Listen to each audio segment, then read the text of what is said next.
Appreciate everyone that has come out tonight. This is an important meeting because we're going to be discussing where we spend your money. So I'm glad to have you here tonight. I appreciate it. And let's start this off with prayer. Portis Ribble, would you come up, please, sir, and lead our invocation?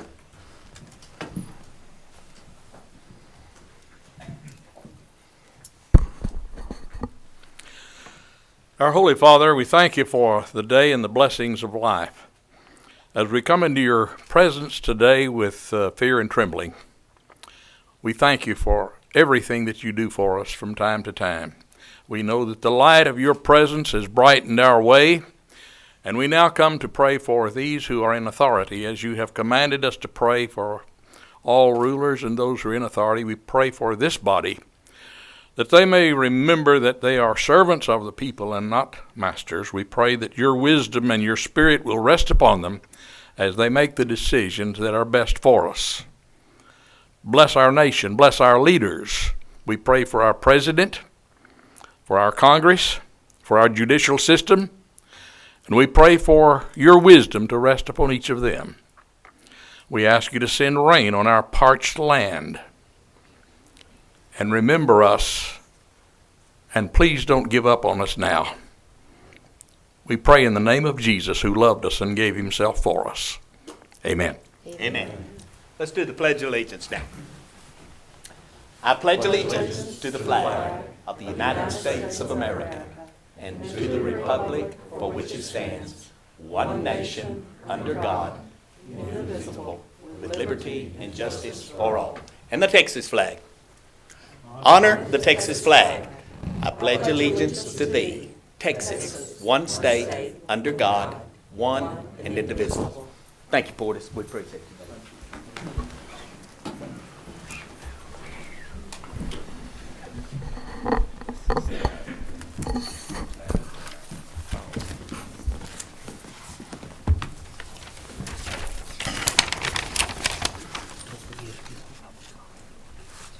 I'm going to take care of it right here. All righty, let me read the legalities here to get us started. The work session agenda. In accordance with the City Council rules and procedures, all matters listed under the work session agenda are presented for discussion and future planning purposes only. No administrative or regulatory action will be taken by the council.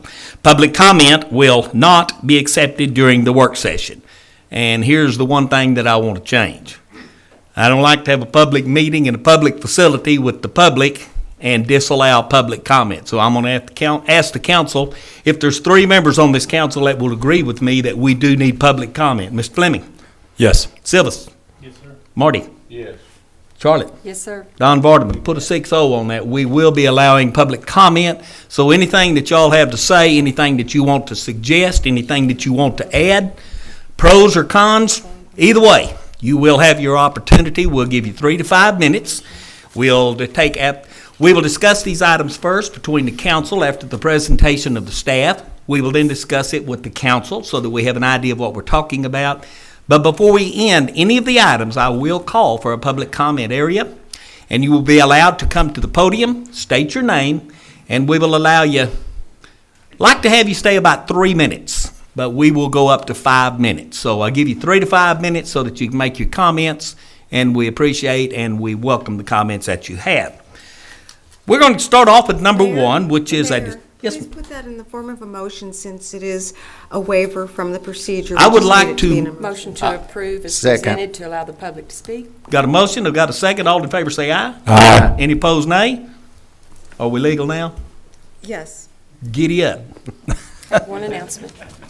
We do have an announcement. Charlotte, does anyone, and I'll give this opportunity, we'll start with the council first. If there is any announcements, Charlotte, anybody else want to talk, anything to say?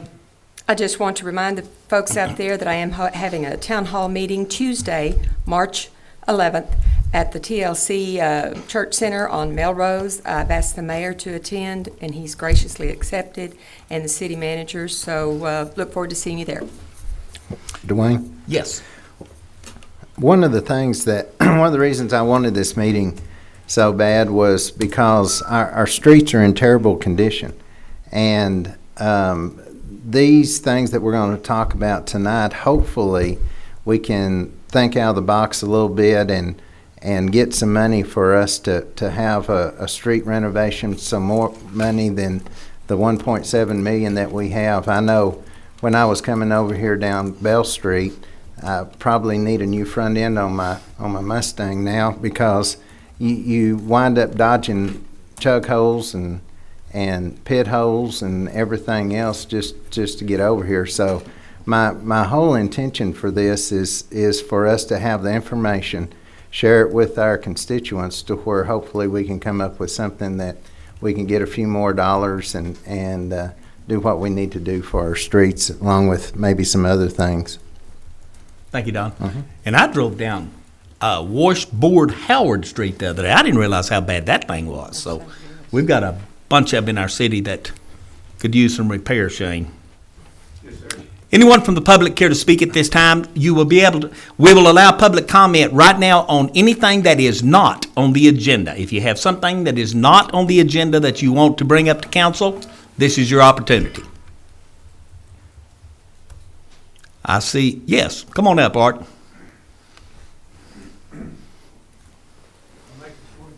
I'm going to ask you to say your name. I won't be embarrassed and ask you to spell it. Art Elkins. The only thing that I'm concerned about right now is I went to a forum last week out of Lincoln, and no city council reps were there. And I'd like to know why. The mayor was there, but other staff members were there where we could ask questions. But why wasn't some, or at least one, city council member? Thank you. Thank you, Art. Charlotte? I can answer it for myself. I had a previous engagement, full calendar for myself, and I can't speak for anyone else. I want to assure you with the public that staff has gone over with us and the various things in the CIP, and we are up to date and up to breast. The only thing that would be lacking would be the citizen output, which Morgan is providing that to us. I can only speak for myself. Art, I was at the one before that was here, and I didn't see you here, so we missed each other in the crossfire. I wasn't here either the first time around. Somebody should have been here the second time. So I had a previous engagement. I'd already given $100 for a chicken, and so I had to make that. And Mayor, I'll add to that, Art, I was at the one the week before. Myself, Rodney Fleming, the mayor, Don Vardaman was here, Daniel Valenzuela was here, Roland Pena, and all the staff that spoke. So we see the bigger picture. We know what's out there, and I know that a lot of the same topics were going to come up in the week after. I did have something come up, so I got my taste of some of the issues at the week before. So Sometimes duplication will not hurt. true. I'll just beg for forgiveness. Art, I was here also on the Thursday on the first one. I think I already told that to you, but just for the general public. My big thing was I had already had an appointment that I had to make on that evening. I made sure that I was at one of those two meetings, and I try as best I can to make every meeting that I can make, but sometimes there's just things that come up where we can't make them all. But I did make one of them. I was glad to see you there, Art. All right, if there is no further discussion, we will move on to the first item, which is discussion of the review of the stormwater program and related matters. Shane, you have the floor, sir. All right, thank you, council. I'm going to, per the mayor's instructions, I'm going to make this fairly quick. I told the mayor I did pare it down from 43 slides originally down to 21 or 22, so this will be a little quicker than what we originally had. Basically going to touch on the background or history, the functions within the program. We'll talk about finances some. I know Councilman Vardaman was very interested in that end of it, and then talk about some of the issues that moving forward that we're going to need to address as we move forward.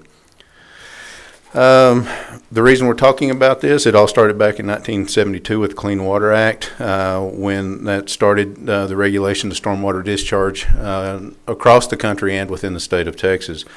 1987 with the Water Quality Act is when the state actually received the authority to start permitting for the stormwater discharges for municipalities and industrial sites. It was broke up into two phases, Phase 1 and Phase 2. Phase 1 for municipalities over 100,000, Phase 2, which is the city of San Angelo, under 100,000. In 2007, that's when the TCEQ adopted the first general permit for Phase 2 cities. That's when we got our mandate and our direction that we had to start creating our program. In 2008, the city of San Angelo, we adopted our stormwater management program, and we phased that in over the 3 to 4 period time to align with the original state permit, which was to expire in 2012.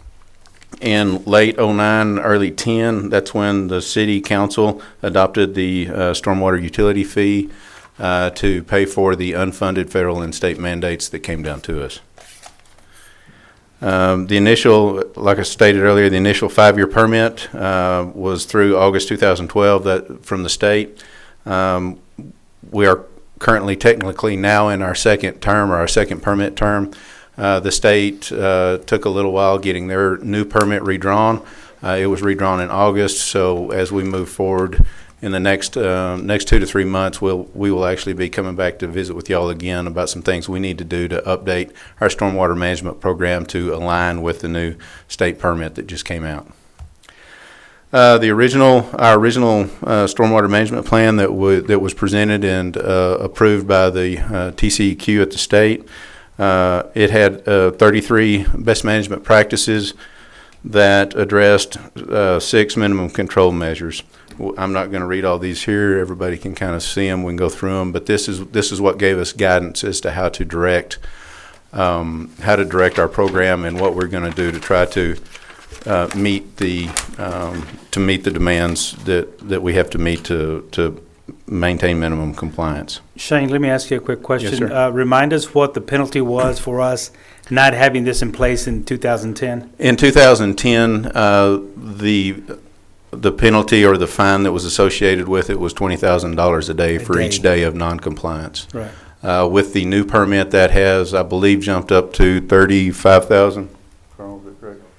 $35,000 a day in the new permit for every day of noncompliance.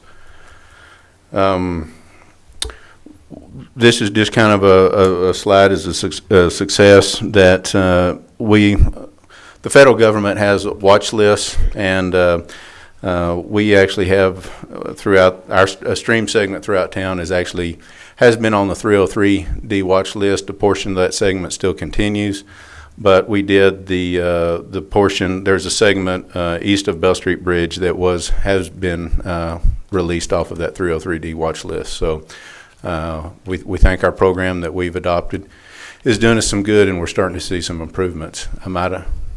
Can I assume from the way you said that, being on that list is not a good thing? That is not a good thing.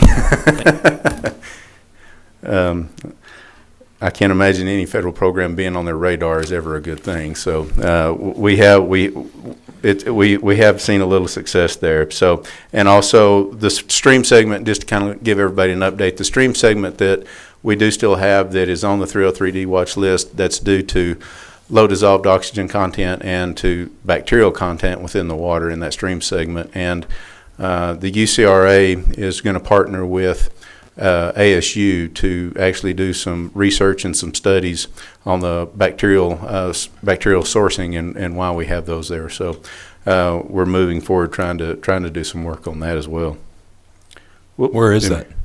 The stream segment is from basically the North Concho, from the confluence of the north and south, and that whole segment actually goes all the way back up to O.C. Fisher Dam. Now, of course, we don't always hold water in that entire area, but that's the actual stream segment that's actually still on the watch list. Okay.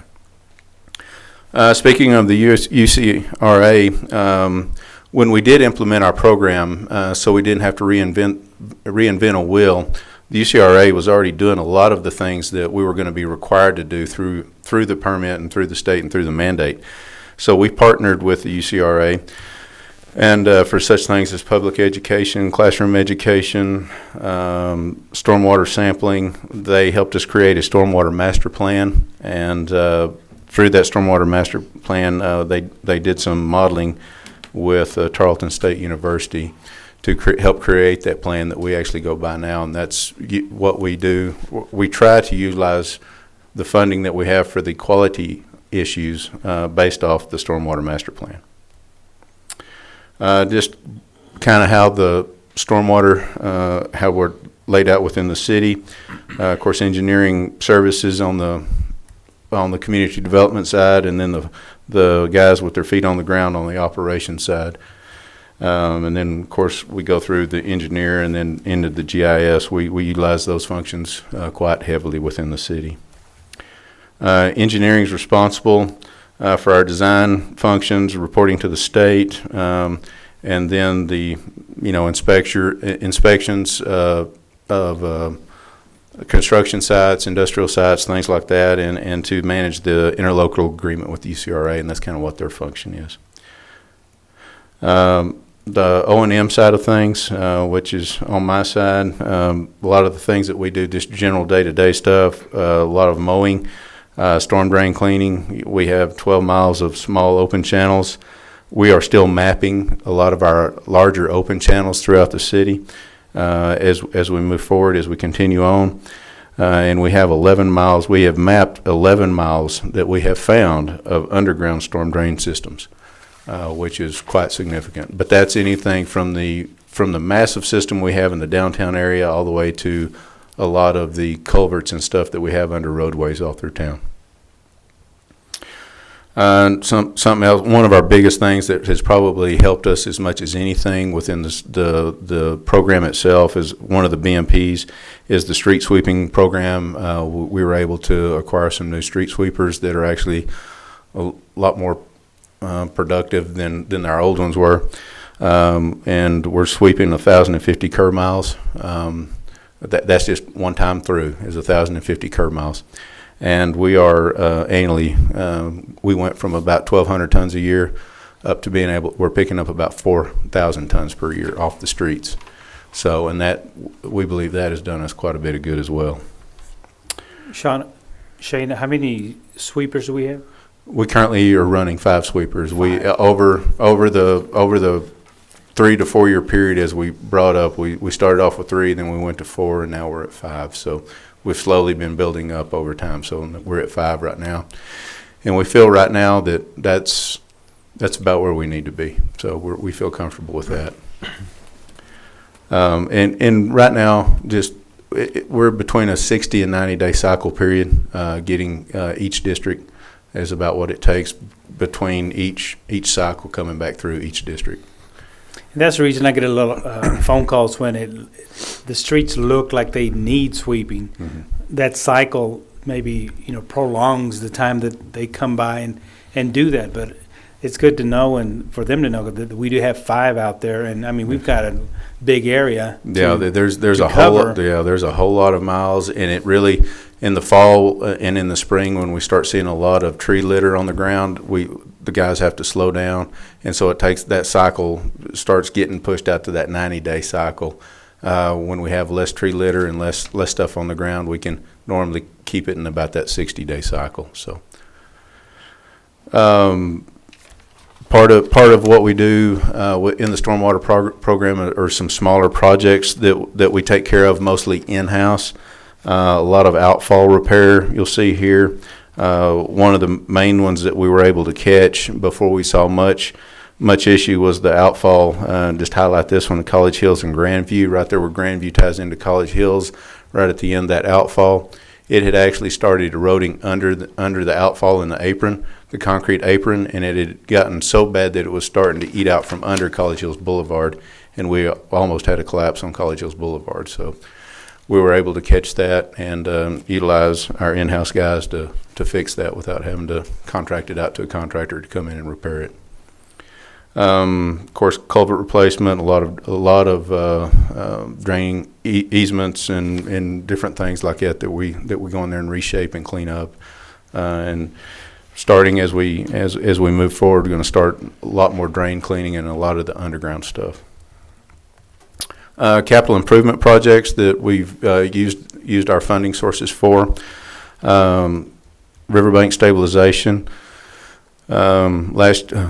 Last year, we provided $587,000 worth of funding for the riverbank stabilization, which primarily went from the portion that we helped fund went from Sulphur Draw back up to First Street below Central High School.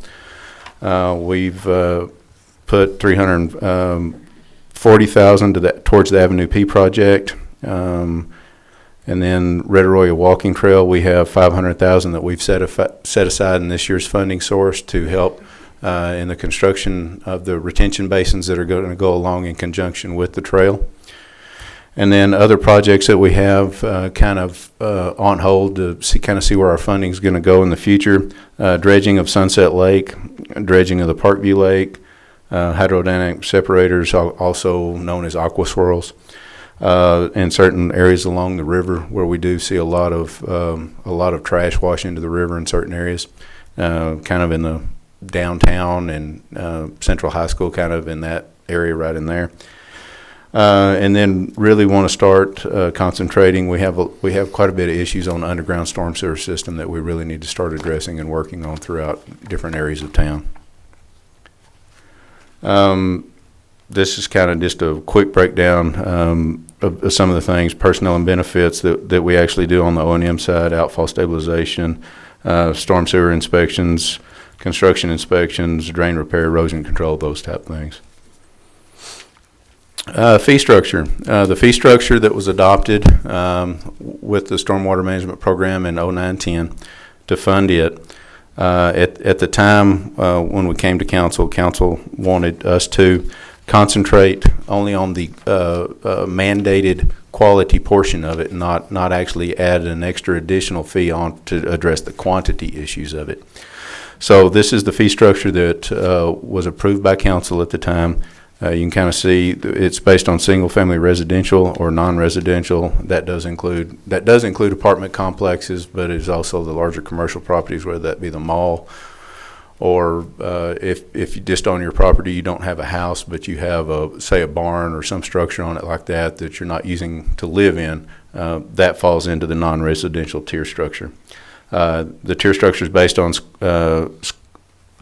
square feet of impervious surface, and those are the charges that are related there as well.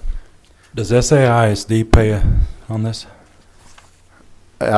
Yeah, they do. I believe the Air Force Base and Angelo State, I believe, are exempted from it, but the Snangelo, the school does pay. They don't like it, but they pay. Yeah. Yes, sir. Here's the history of our revenues, 11, 12, 13, and our projected 14 revenues for this year. And we did break it over here down into what non-residential and residential, what the distribution is between them to come up with our total revenues. You can see last year and this year we're seeing some increased projection in revenues. That's due to the construction in the building that's going on right now, and adding to the fee structure as we have it set right now. I thought in 11, wasn't it like 2.9 million? The original estimate that we were trying to set up to support the program was an estimated 2.9. When we set up the fee structure, we felt the fee structure based on what Friesen Nichols had provided for us at that time. They were engineered estimations at that time of what they believed was out there, and they thought that based on our fee structure we would receive 2.9 million.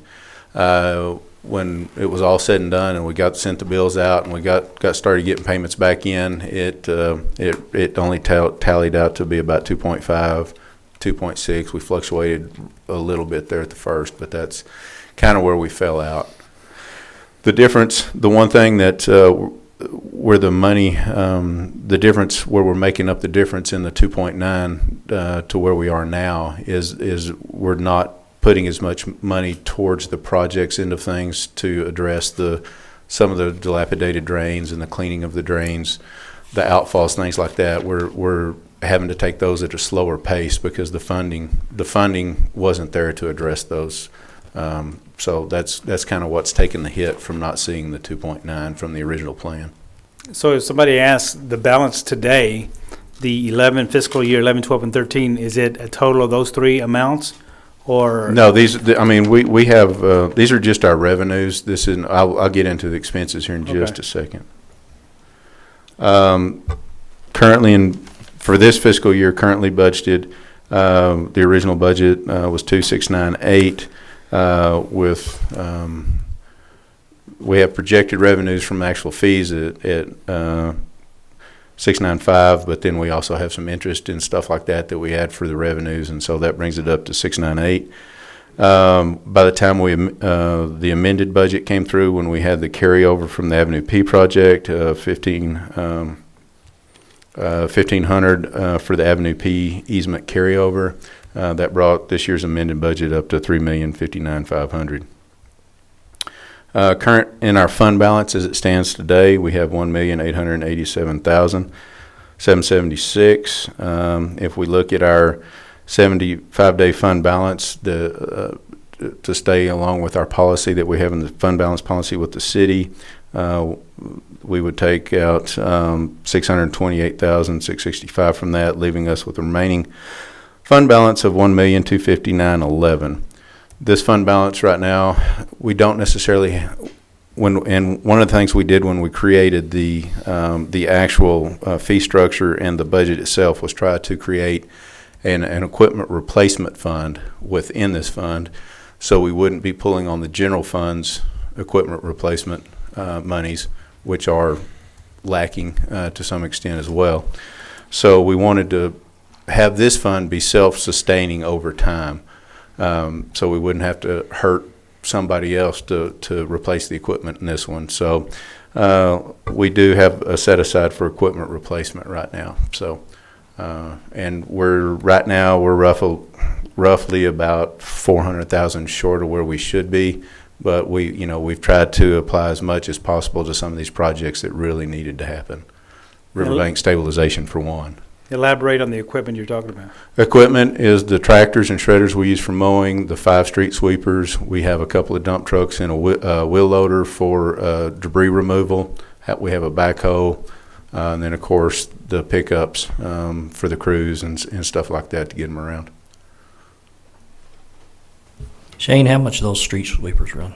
Street sweepers right now are about $2.25. That's what we're paying for each street sweeper right now. I believe that's correct, Patrick. Or is he in the news? Yeah, he got, I think, stuck doing the news tonight. So, but I believe they're $2.25 is what we paid for the last ones.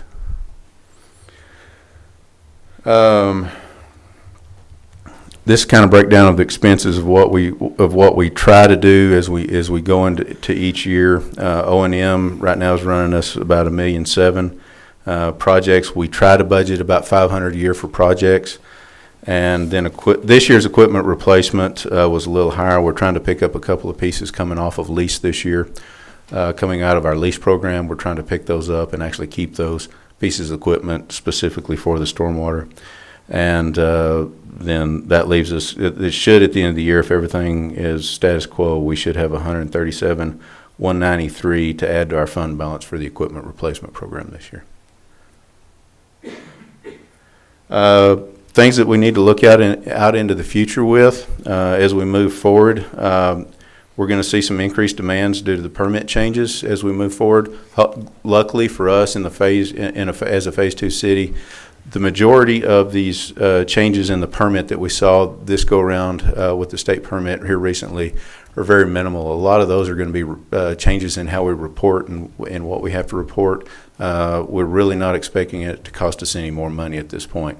One thing we do have to worry about, though, is as our population in the city, as we grow over that 100,000 mark within the city, and our population gets over that, all of a sudden we go into the next category. They bump us up there with the big guys, and there will be some additional things that we will have to do, unfortunately, that will probably end up costing us more money as we move forward.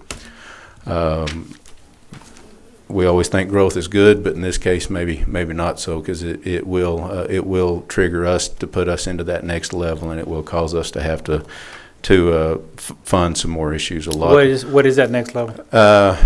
Next level, I believe they've changed it, Carl. It's changed into a phase 1, 2, 3, and 4 within the new permit process. We will move into phase 4, which will cause us to increase our monitoring and our inspection program substantially. We'll probably have to increase even with the reporting. They're going to be looking more, what are we doing to improve water quality, and how can we prove that? And so our reporting and some of the monitoring things that we do are going to have to pick way up to accommodate that. So from where we are right now. Carl, do you have anything to add? Are you talking about, we're under 100,000 now? Yes, sir. Are you talking about us, is the next number the 100,000 and above? Yes, 100,000 and above. Once our population here in the city hits that mark, which we're getting fairly close. We're not there yet, but as we get fairly close. Next couple of years. And, and we'll see what happens in the midterm census as to see what happens then. And hopefully we'll be able to, skate by and wait till the big main census in 2020. But as we bump over that 100,000 population mark, it's going to cost us some more money to conform to the state's regulations. Shane, one of the things I think is going to come up later when we talk about streets is doing the work ourselves with employees and equipment versus contracting. Can you tell us how that works in stormwater? How much do we do ourselves versus how many contracts do we have? The major, you can go back and when we talk about all of the outfalls and some of the drains and replacing the storm drains under streets, things like that. We try to do a lot of that in-house. That smaller work that we can do with our equipment and with our employees, and we can fit it in to our schedule between mowing and some of the other things that we're doing seasonally. It allows us time to come back and do a lot of the drain work. We're completing a large drain out at Red Bluff Circle right now. Drainage easement, shoring it up where we were starting to lose a lot of actual bank of Lake Nasworthy. It was washing it away and pushing it out into the lake, so we were silting up the lake. So we're going in there, cleaning that up, shoring that up, a large one with a lot of concrete. We're doing all that in-house. As we move forward, other things we'll do in-house. Engineering side, do we do the engineering? Engineering side, we do. Almost all of our engineering to this point has been done in-house. The one thing we will come and ask y'all for is we have to update our stormwater management plan for the city right now. Without us having a city engineer or a stormwater engineer, we'll probably ask to let us go out with an RFQ, request for qualifications, to get a firm like Freese & Nichols, who did our original one, to help us update our plan. Should be a fairly minimal cost, but without actually having that expertise in-house right now, with a dedicated stormwater engineer, we'd really appreciate that help to let us go out and get that done. So, Mayor, I think we face tremendous competition in the marketplace for engineers right now. Yes, we do. Among other types of employees. Something else that I know council's been very interested in and talked about over time is discussion, and not necessarily of fees, but discussing on how can we start addressing some of these quantity issues that we're having, some of the flooding issues, street flooding issues that we have. And so that's something that we may want to talk about in the future as we're dealing right now with just quality issues with the funding that we have available. How can we acquire funding to deal with the quantity issues and the flooding ahead? Of course, fees are one way to do it. So, and as we move into the future, that may be something y'all want to look at and address and talk about. We did, just kind of highlight, the Freese & Nichols study, the master drainage plan that we had done back in 2000. It identified 57 issues, significant issues, drainage issues we had in town. Estimated cost 14 years ago was $46 million to correct. My guess is that cost today will be significantly more than that. You can see the drainage issues are been identified all over town, as this map kind of indicates. Drainage issues are basically everywhere you look.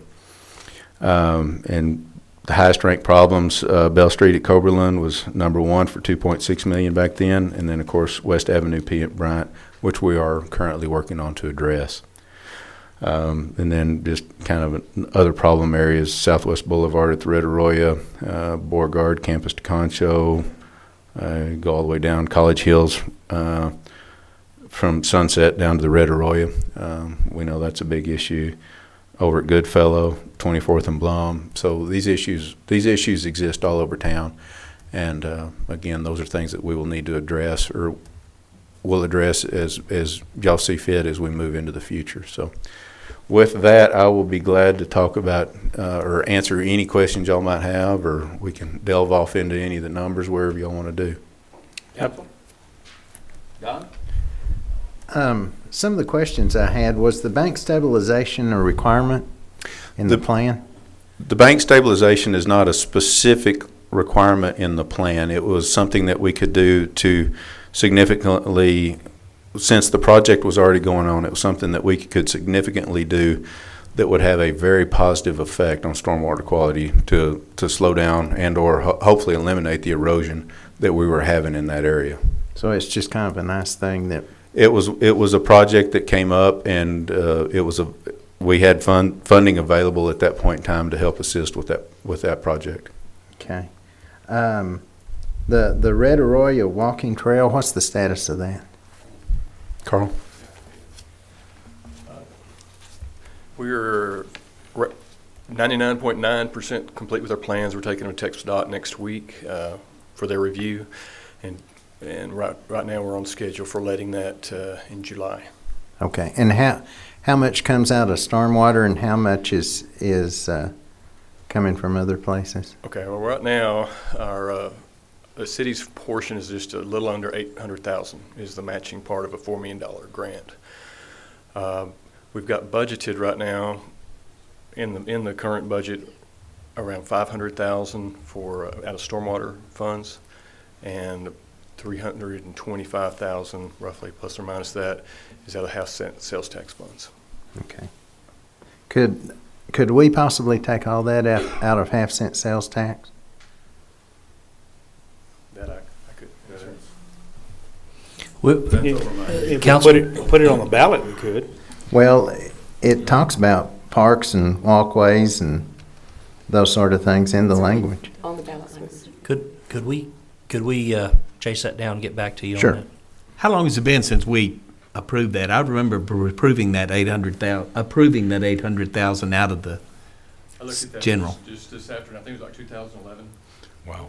Because we approved it 1 week after we denied 55,000 for the North Side Rec Camp. I remember it very, very well. I don't remember the city portion being that high. Yeah, it was 900,000 at first, and I think it went down to about 800.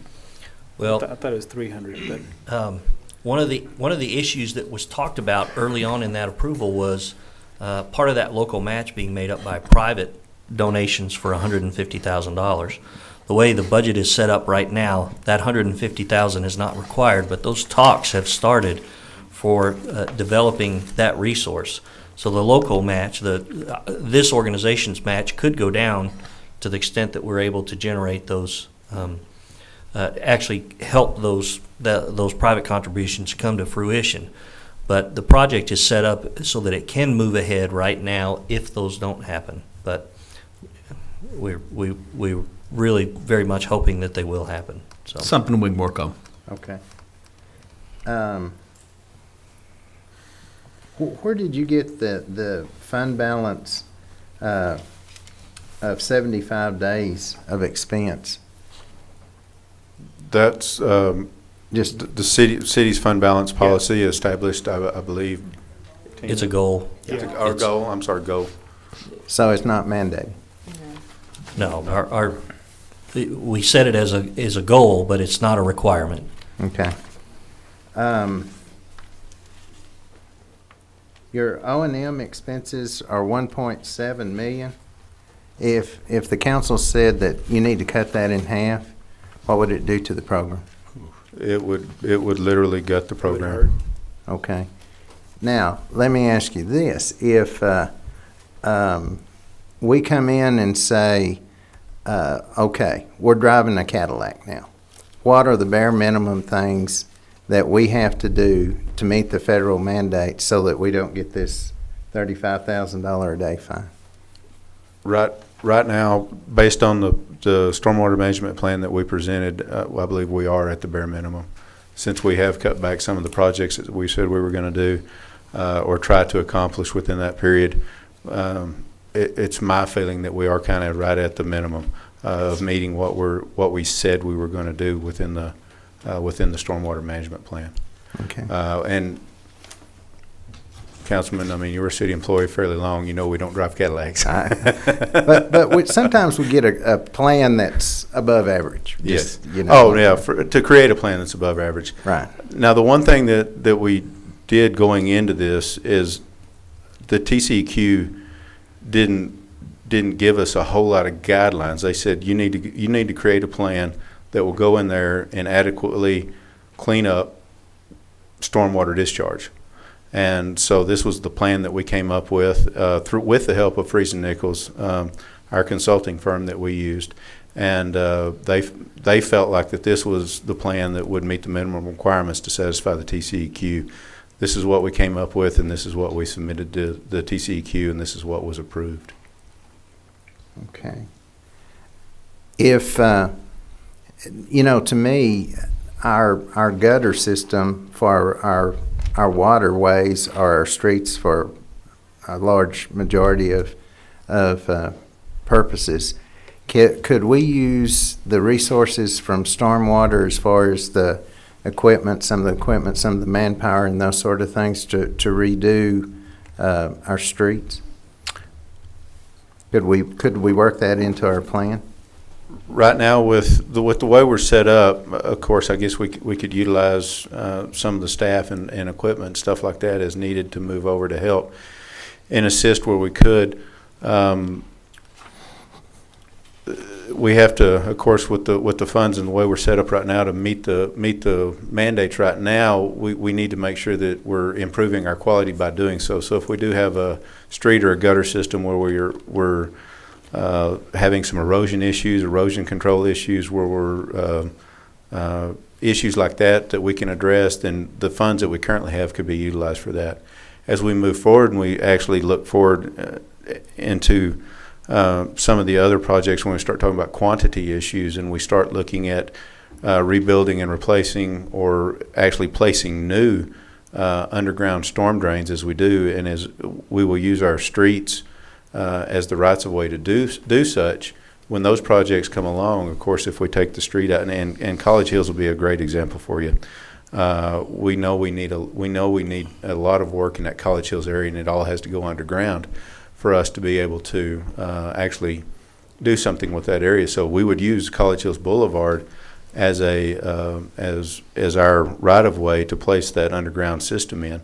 And so as we dig up College Hills Boulevard to place the underground water system in, part of the project and part of the cost of the project would be to rebuild College Hills Boulevard over the top of that storm sewer system. Do you have any idea, if we have our own crew, the difference in cost per mile, square foot, however you want to measure it, versus contracting it out? As far as which portion? Back to the good old days when I was going and blowing here, we had our own street and bridge crew. Yes, sir. To where they came out, and once every 7 years we had our maintenance on every street in town, and I'd like for us to get back to that. And I'm just trying to figure out a way so that we have the monies to do that without having to raise taxes. And I guess what I'd like to see is, how much difference would it be, money saved on us having our own crew versus actually letting out those things for bids and having it contracted? Certain things that we do in the construction side of things, doing it in-house, we can save considerable amount of money over contracting it out. Park construction, we've proven time and time again we can go in a lot cheaper in a lot of our parks with our own crews and revitalize existing parks cheaper than we can contracting them out. Of course, it comes down to labor and whether we can get the labor and hold the labor and maintain the labor to be able to do that. And so certain things, yes, we can. Right now, mentioning streets, I've been crunching numbers real hard here lately, trying to see if we went back to trying to do that in-house, if it would be feasible for us to do it and actually be able to save money. Right now, I can't make the numbers work for us. Right now, the costs of materials are so high. The cost of buying the equipment right now is, equipment dealers apparently are not hurting because whatever sticker price is kind of what you're paying right now. So the cost of equipment is a significant issue right now for us. 3 years ago, I crunched the numbers 3 years ago, and there was a once you hit a certain threshold, there was a benefit to us because equipment prices were lower. We were able to get some of our material costs a little lower at that point. But right now, I can't make the numbers come out in our favor. Okay. And we are talking about stormwater on number one, so we're just gonna play like this. Came in number two. Well, Because roads will be in number two, which is capital outlay priority. well, but it's like I said, the gutter system is basically our roadways. Okay. Yeah. Storm I just don't want to gutters get are out our of it. roads. Yeah. Yes, sir. Just for clarity's sake, Shane and I have talked about multiple levels of service there, and I think that conversation had to do just with seal coating. Is that right, Shane? Yes. Yes. A deeper level of service would be the ability to mill and overlay. Is that correct? Yes. And then beyond that would be the ability to completely. Complete reconstruction. Yes, sir. Okay. And do they fall in that order for ease of getting into the business, or? And cost, yes, sir. Now Okay. the mill and overlay and the seal coat there is more to mill and overlay, but as far as ability to accomplish, those fall within an easier range than a complete reconstruction. The key there is that there's a certain level of service for seal coating, but there's additional equipment and additional capability that's necessary for each of those additional Yes, levels. that's Is that correct. right? That's correct. Yes, Okay. sir. Now, I didn't say that, he did. Okay. So I don't want to get in trouble with the legal department. I'm through. Thank you. Shane, I have a few objections to some of your timelines. They're not major, and I went back and pulled my stormwater file to try to bring me up to date for tonight to be able to talk about it. Okay. I'm just going to read you a few things, and like I said, the timelines are not major, but the dollars is what's bothering me. I referred to the minutes of City Council on 2/19/2008. And in those minutes, in the presentation that was given to us about stormwater, he talked about, or Mr. Dixon talked about areas of erosion and the underground stormwater gutters that needed to be repaired since the implementation of stormwater fees.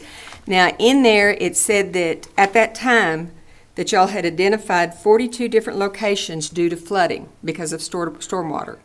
And that those 42 locations needed to be addressed immediately because of public safety and property damage. And of course, one of those areas was Avenue P. I definitely recall that, and some others were up off of Cornerstone School up in there. In that area, there were several Yes, places. I am curious as to how many, you said at that time that the city had barricaded or sandbagged those 42 different places. I'm curious as to how many of those 42 since the implementation of stormwater fees have been repaired, how many are left outstanding that, we've spent money on.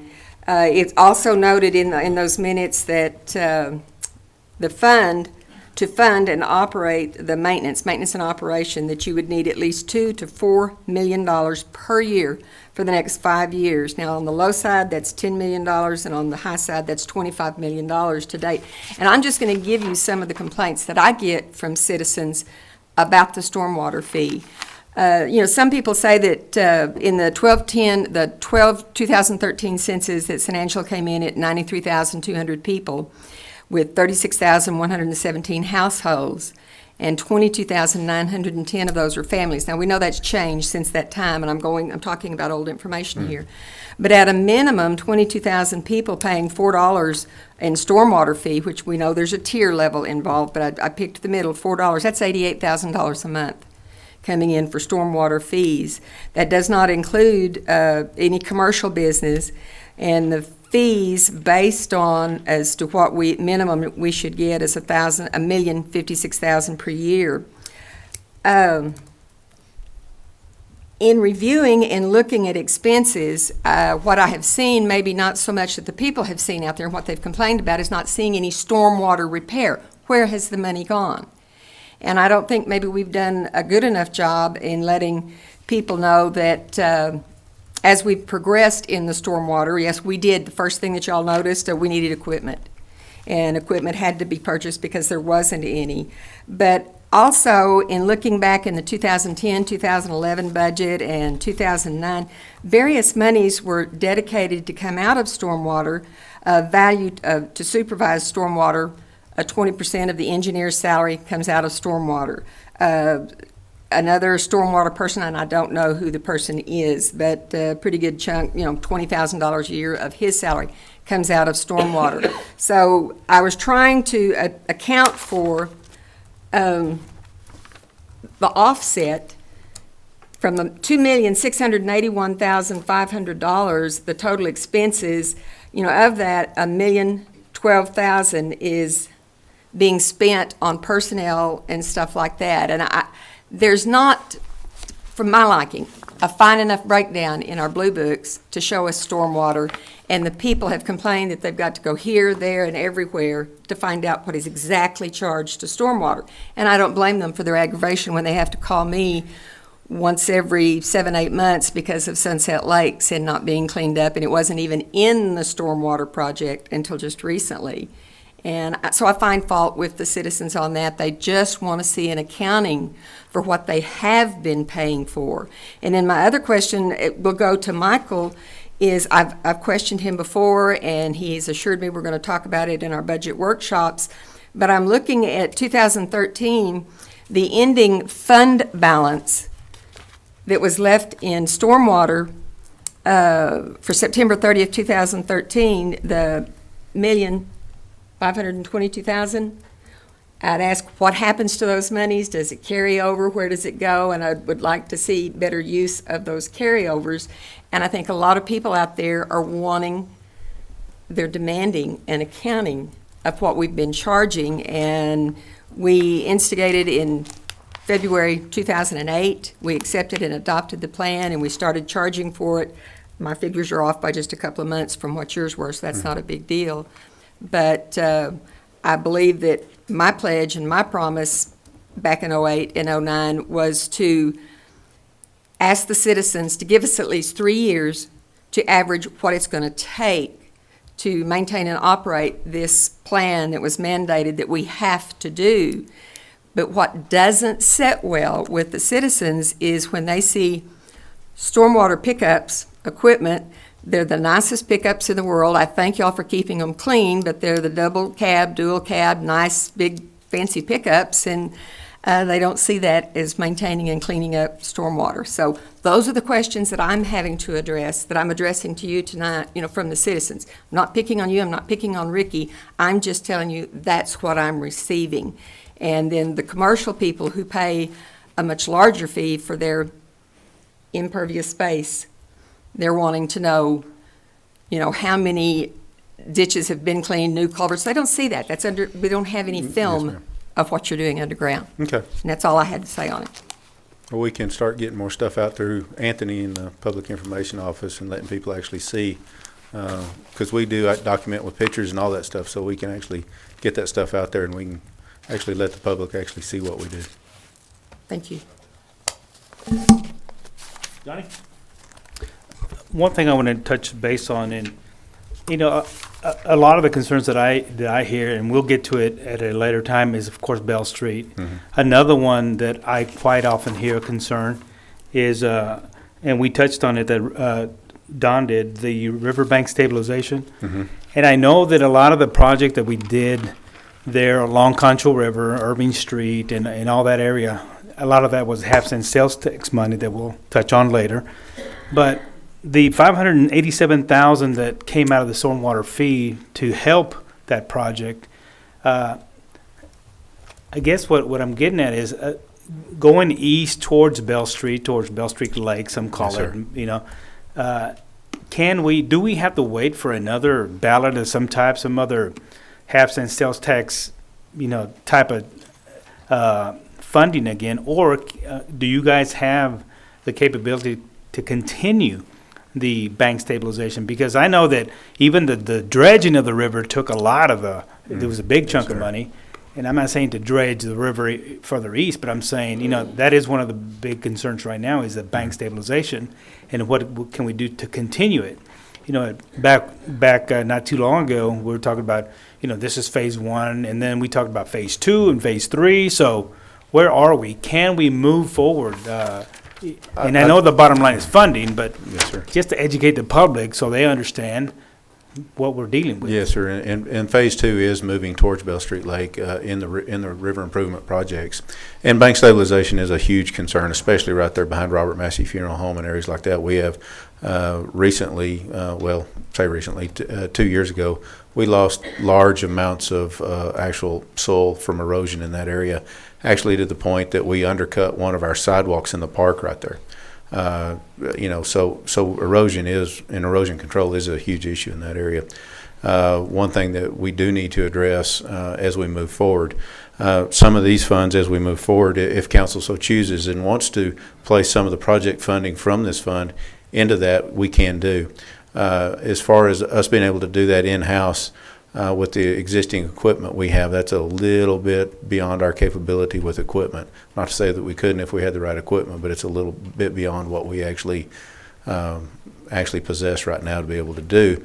Something we could do, something we definitely need to look at before we actually lose more park property in that area. And I did get a call just a couple of days ago. Sanford Mouton with the Yaz group that helped out with during the Riverfest. He has a large group, and he was in contact with Jerry C. And speaking of the part of the river behind Robert Massey, this would be prime time for them, and they'd be willing to go in there and at least clean up that area. Where the water's down right now. The water is so far down that you can actually go down in there and clean up some of that riverbank. So, yes, sir. And we've had stormwater crews down there trying to do that as we can between projects and as we move along. Certain areas are worse than others, and of course we do once a quarter. Stormwater crews do go into the river and actually pull trash from the river once a quarter, all the way from 14th Street all the way down to Bell Street Lake and back up to the water treatment plant. Well, that is one issue I hear all the time, and I agree. I do live on the east side, and it does bother me. Yes, sir. No, it is, and that is phase two of the river improvement project. So, as funding becomes available, I know the city staff is definitely, we're ready to tackle that. Mayor, that's a good comment. We've heard two people talk about specific projects that they're interested in, and Mayor, you did a good job making a fuss about public. We want to hear what you have to say. But from a staff perspective, we need to know what council priorities are also. So as we talk about more about CIP projects and what council priorities are, specifics like that are very good, very much help us move your priorities to the top of the list. So we appreciate your comments when you have specifics like that. Mr. Self. I've got a couple of quick questions. I guess first of all, there were 43 problem areas originally. 40, I believe 46. I believe were identified. Or could 57 identified. I'm sorry, 57 could identified. you get us a list of those? Yes, sir. Yeah, we do. We have them right here in this book right here. We will get them to you. And then you said when we go over 100,000, yes, that sir. It changes. Does the fee structure, do we know, does that go up or? That it will be strictly up to y'all. That's a council decision at that point. It will, and a lot of that I believe will depend on exactly if we move over that and we have to update our management plan to address that next level of maintenance that we have to do to accommodate the changes in the plan. That'll dictate whether the existing funding source is significant or if we're going to have to increase that at that time. Okay, then my last question, and it could probably wait till the next item, but I'll go ahead and ask it. You said you couldn't make the numbers work on our street reconstruction or seal coat. Yes, now sir. is that seal coat only, or is that the whole thing? You couldn't, I concentrated mostly on seal coat, and I Okay. tried to add in mill and overlay as well too. And it boils down to the equipment and material costs at this point. okay, all right, thank you. Rodney? I was going to ask, but one of the things and Charlotte brought this up, was about the salaries, part of that coming out of the stormwater fee. How many employees does that cover, that it's coming out of there? Just the two? No, the salaries Portions of their salary, not their full salary. portions of the salaries. We have the portion of the city engineer comes out of it for his oversight of the program. Mhm. We have, of course, we pay for the stormwater engineer on that side. I believe we've changed that up a little bit since then. We were paying a portion of a draftsman's salary. I believe that has changed recently, and then we pay a portion of a halftime of one of the GIS personnel to address those issues. And then, of course, we do the stormwater superintendent is also our street and bridge superintendent, so his salary is split 50-50, 50% general fund, 50% stormwater fund. And then I believe the rest of the salaries are all full-time staff right now. Okay. And then again, just going back over the 100,000 mark, which I anticipate we probably will be over the 100,000 mark next year on this. Just to make it clear, there is going to be a lot of extra expenses that are going to be involved when we go over that. Is that correct? Yes, sir. From my understanding, our level of what we're doing now is going to have to increase, especially in the monitoring and the monitoring, stormwater event monitoring, and also the monitoring of the construction sites and industrial sites at that point. Should we now be planning for that? We're starting to. Carl and I have started looking at the requirements for the Phase 4 or the Class 4 cities now to see exactly where our plan fits in place and where we think we're going to have to beef up our plan at that point. So, and again, we'll be talking around with some other people as well to see what they're doing in those either Phase 1 or Class 4 cities, however you want to classify them as. And the last thing that I'll say is that you said earlier that you were going to get with Anthony. I really think that we should be putting all those projects out there, especially when we complete them, and show them. And Charlotte's right. Show them exactly what the dollar amount is, and show them exactly what we did. Because you know, I've seen a couple of things that you've done in my district recently, and those people are thankful that those things were done. But only a few people see that you do that. And Yes, after sir. the project's done, within a couple of days, no one ever knows that it was done. Yes, sir. I mean, and a lot of the outfalls that we do are not noticeable by most No. people as you drive down the road. You don't know that it's there. And she's right, where everybody thinks, you know, what are we doing with this money? Where's all this money going to? And I think a lot of people just didn't realize that there are fees or there are penalties tied to this if we weren't doing these programs. Yes, So, sir. And I then mean, we have to do that. they're very significant fees. Even at the last fee at $20,000 a day, if you didn't do that for a year, I mean, that's $9 million. So Yeah, there's no way we could do it. yeah, and if you ever think anybody's not serious about charging you that fine, you can call the city of Dallas and ask them. I thought that fee was $25,000. It was $20,000 a day. Now it's bumped up to $35,000 in the new permit. They hit Corpus Christi with 25,000 a day back then. I do remember that. It was a sizable. Yeah, the city of Dallas. By the time they got through negotiating out, it cost the city of Dallas $3 million. Yeah. I would think with more people, the fees would go down. More citizens, more people, fees ought to go down. As we see, and of course it depends on, I guess, their living, whether it's an apartment complex everybody's crowded into, or if it's single family residences, it kind of changes, especially larger single family residences at that. But we have seen in our trend, we're starting to trend up over the last 2 years as we've seen more construction here in town. Any other council discussion? Yes, Just Charlotte. one thing, I don't misunderstand me when I'm telling you what I was telling you is coming from the citizens. What I have seen since the meeting of February 2008, Mr. Dixon came to us with a well-designed plan and just asked that we stay on plan and give the time to produce. And that's what I sold to my constituents over the stormwater fee. the plan is being implemented, and I wanted to ask you where you thought we were in the phase 1, 2, and 3, and how close are we to the 5-year plan and schedule that was established and approved by council in February 2008. But the main thing is, yes, we've done a lot with education, letting the people know, but the full extent, such as how the mowing affects the soil erosion and affects the stormwater and the berms. You now see more berms around all the construction sites that we didn't see Yes, ma'am. as many as before, which affects our stormwater quality and stuff. The people are not seeing that because maybe they're not living in the area where the work is being done, like Rodney said. ma'am. And so more emphasis on the education to bring this about, that this is how your money is being spent.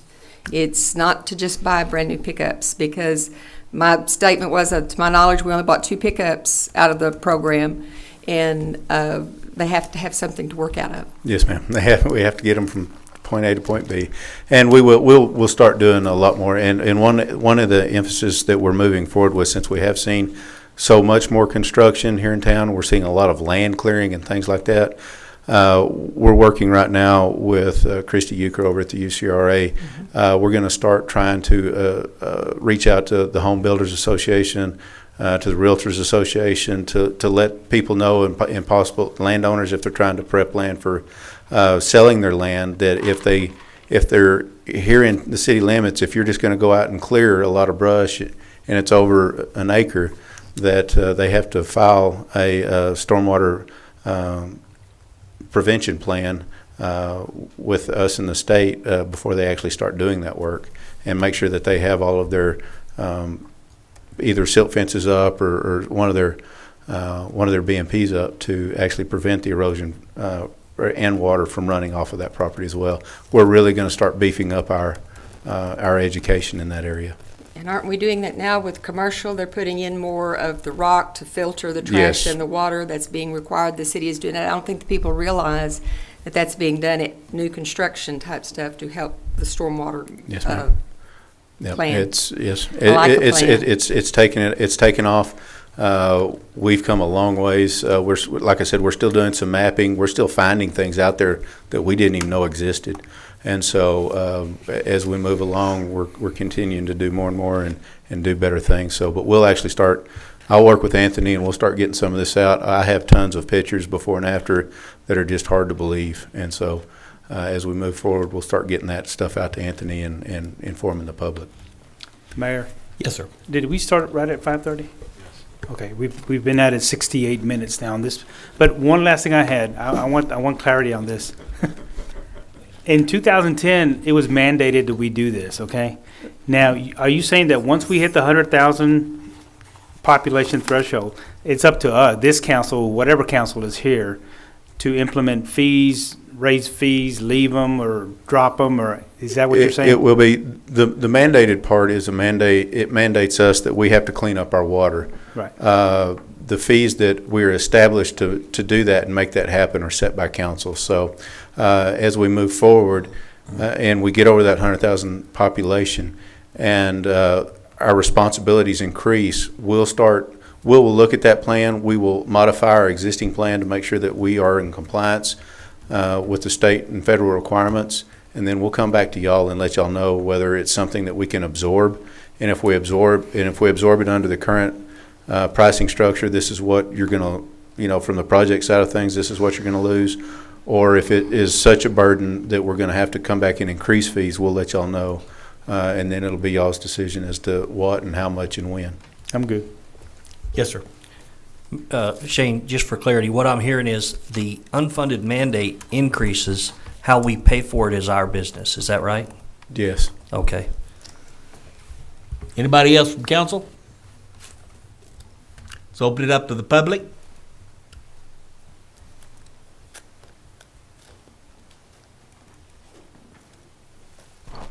Harry Thomas, a community volunteer. First of all, I want to say thanks to Shane and the city staff for doing what's mandated by the federal government and TCEQ.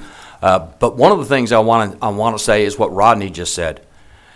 Tomorrow, next week, next month, whenever it's going to be, we're going to hit 100,000.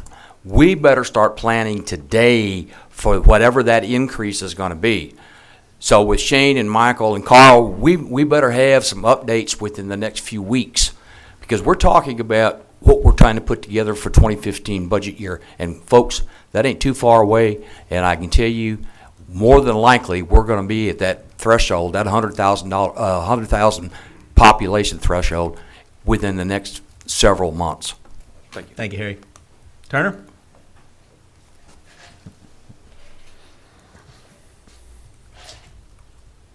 Yes, my name is Jim Turner, and just to put some of these numbers in perspective for comparison, the stormwater fee that we're seeing collected right now is roughly equivalent to about 6 cents worth of property tax.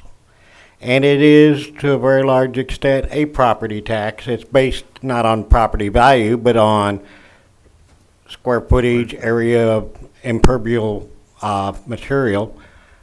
And because of that, the fee is going to have to be adjusted. Property values go up over time, so the amount collected as prosperity sets in will go up. Your stormwater fee isn't going to go up because unless somebody like Walmart enlarges their parking lot, you're not going to get more money off of the same property, even though the value of the properties went up. So these fees are going to have to be readdressed periodically just to make up for the fact that things have changed. You've had inflation, cost of materials, labor, fuel has went up, but you're still basing it on exactly the same item you were before, and that hasn't changed. So the people have to be restructured periodically. That probably needs to be done annually, and it, as part of the budget cycle, needs to be done. Second issue that I hear of from time to time, within the stormwater ordinance, there are actually some rebate provisions in there for doing things to improve your stormwater picture. Rain barrels, a lot of commercial businesses are doing stormwater retention and capture to make sure that they don't have this runoff that ends up including, they're getting a rebate. Right now, I don't see any easy way for citizens who are doing the same thing on residences to benefit from the same program. And if we want people to be doing this, and we definitely should have them because it reduces the cost to the city, we need to make sure that that gets out there, gets implemented better. Right now, if I wanted to put in a rainwater capture system on my house, I don't see any clear way, I don't see any established procedure to get a rebate for doing the right thing. Thank you. Any further comment? Then I suggest we take a little break. It is 6:44. It started at 6:59. Let's go to item number 2, update on capital outlay priorities. Tina Bunnell and Margaret. Go ahead, ma'am. Good evening, sir. In light of your request, we're going to keep this brief. What I have before you in your PowerPoint is a listing of all the capital improvement projects that have been submitted so far. Your agenda item today is very broad, and we happen to be in the time of year where we're planning our annual CIP, and so we have that information available to you. I can go over that briefly, or if you have some priorities that y'all want to start with going down the line. What's before you is each project in the CIP. There are 74 projects with a total cost in excess of $311 million. I think we talked about that briefly last meeting. And so each project is listed here. For priority's sake, it's easier for us to narrow in on items that are funded. We can move past. Items that are not funded, we can talk about the need for funding. And so that's how I've organized today's presentation, but it certainly, I can hit the high points or just go ahead and turn it over. What's your pleasure, council? High points? Oh, totally high. Put a green on that first one and move on. Yeah, I heard a citizen ask about that. Man, that Bell Street is terrible. I hear about that every day from someone. Yes, sir. And I have them here as bullet points, but really all streets will be considered together as we move forward. We're going to do a a survey pretty quickly to get some hard data there on which streets are in the worst shape, which streets are traversed the most. And so this first slide that you have here before you are all streets that we are aware are past their useful life and failed. However, we have more data that will be coming on all city streets, and also the reconstruction of 29th Street. So those first handful of items there before you are all streets, but we are aware that there's a greater issue than just these streets here before you today. I thought 19th Street was funded, the sidewalks on 19th. Sure, I apologize. This slide right here plus 29th Street. Then starting with 19th Street, I have it as unfunded, I apologize. I believe this is coming to you next meeting to talk about taking it from the 1.75 million that we allocate every year for capital, and we'll make that change at that time. Yeah. She has it as unfunded because she has not executed a budget amendment for it, and that's why she counts it as unfunded. We've got your direction to move ahead on it. She's just counting it as unfunded because she hasn't taken the official action. Okay. So it's only a total of $311 million? That's all. Yes, sir. And your Bell Street, sir, is 8.4 million of that. But, can I touch on that real quick? Yes. What is, if Bell Street was the only one on the list, how fast can we do it? How could we do it? I'm asked that every day, every week. What would it take? Johnny, we've got some specific funding strategy options for you that we want to cover. Can we come back to that question? Sure. All right. Let's come back to it. Keep pushing that forward button, Morgan. You keep pushing that back button. Sorry, I apologize. The rest of these on this page are mostly grant funded. Stormwater quality, we've talked about earlier. Remediation of Avenue P drainage, that's funded. Or restricted funds. I'm sorry, I said grant funded. I mean, some restricted funds have been tied to those other accounts. On this page, every single item is funded by the restricted funds that are in the water capital. Same thing here, water capital and wastewater capital funds are available to execute all of these projects. Here, the first few projects you see there in green are airport projects that are grant funded. Those are restricted items that can only be used for airport, and we're moving forward with those. The next few items there that you see there are in red. They're unfunded items at the fire department, items that need our attention that need some funding tied to them. Well, there are 3 red items there, SCBA air packs. I'm not prepared to talk about tonight, but we are going to talk about Fire Station 4 reconstruction and fire training facility. We do have plans in place for those, and we'll talk about those here in a few minutes. And in the Chase State Office building, those are funded through the lease income that happens there. These top items, excuse me, in red here that are unfunded are mostly from the police department. Software, hardware, facilities, and other items that are not yet funded. The police department admin building, that's part of what Mr. Dane spoke about. We're going to talk about a little while later when Tina gets up here about issuing some debt and some options on that.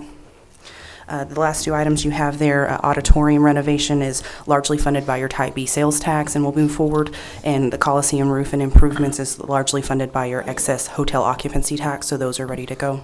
Morgan, one of those things there, the boat dock, I'm going to bring this to the council here probably in the next meeting or the next 2 meetings about the boat dock, the police boat dock. And I would like to take it out of this, which would be good for you guys, and use the Lake Nasworthy Fund to help pay for that. I've been talking with the residents out there in the Homeowners Association, and they're definitely in favor of doing that and seeing if we could save the city and use that money the way it needs to be used. That's a really good project that would be using those funds the appropriate way. Which boat dock is that?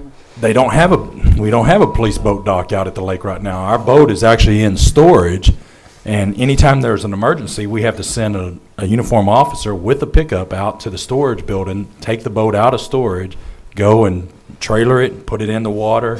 It takes an extra probably 20 to 30 minutes each time that happens. So it's not a good thing. We need to have, and we're talking about using the lot that's right off the bridge. There's where the cottages are. There's a lot right next to it where we have a water intake. I think Ricky knows about that. We don't use that anymore, I don't believe. Talking about putting it on that lot right there, so it'll be real convenient to the bridge and everything. And I don't want to go too much in depth on that, but at least we're taking something off the list. Something red. Yes.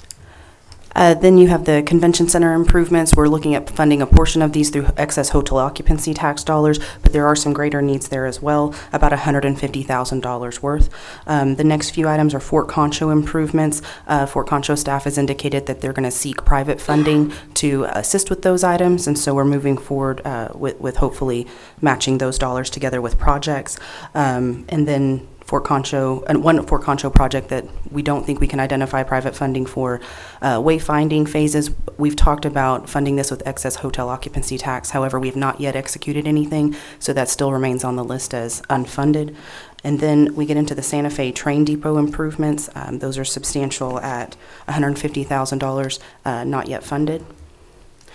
Spur parking garage, another item of facility, about $2 million needed to complete that project.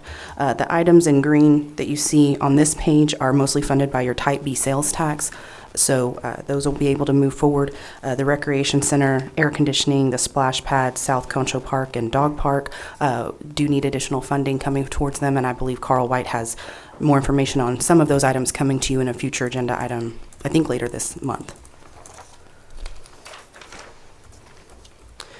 Then on to some more parks projects. Most of these items are funded by Type B sales tax or by a potential grant that we're going to research, for example, for the Civic League Park improvements.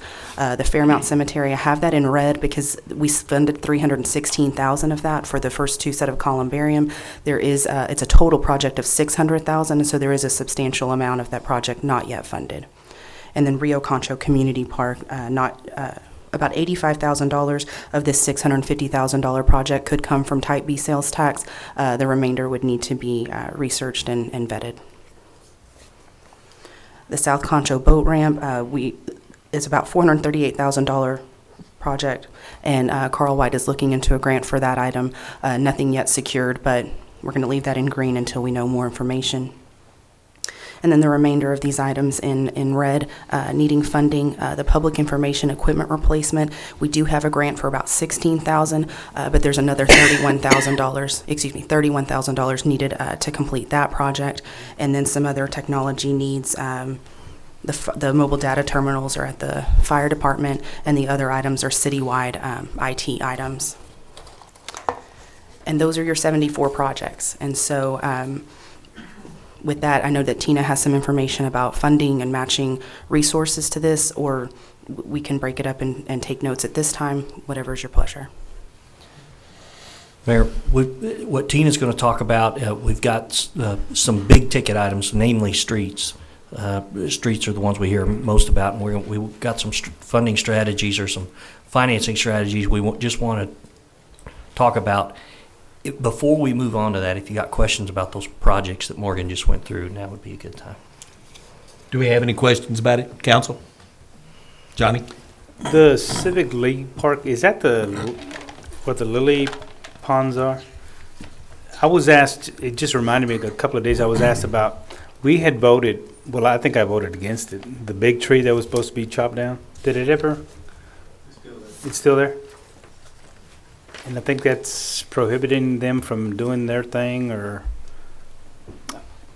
we can talk about it later. It just dawned on me. Anybody else? Give us some money. Tina, would you like to address us now, please, ma'am? Kind of hit the high points. Good evening, Mayor and council members. So I just want to try to give you some funding options for some of those things we see in the proposed capital improvement project plan. We've heard a lot tonight, and we've heard a lot from council at other times that streets are a high priority, so that's one of the things that we focused on. We started with a number and tried to figure out a way that we could work together to fund those issues through either debt or cash or other opportunities we may have. The number one thing we hear about is streets. Yeah. And $157 million is a huge number. So we tried to pick a piece of that and see how manageable some of that money would be. And so that's where we started. So some options we would have for funding would be to stagger some issues over intervals. Some debt issues, I'm sorry, yes, over intervals. We could also do a lump sum issue, or we could use cash to fund some of those issues. In all of the proposals that I'm going to present to you tonight, we've included $5 million for a potential police station rehabilitation, $2.5 million for the fire station, and it'll be between 1.4 and $2.2 million for the fire training center. We don't have a concrete number on that yet.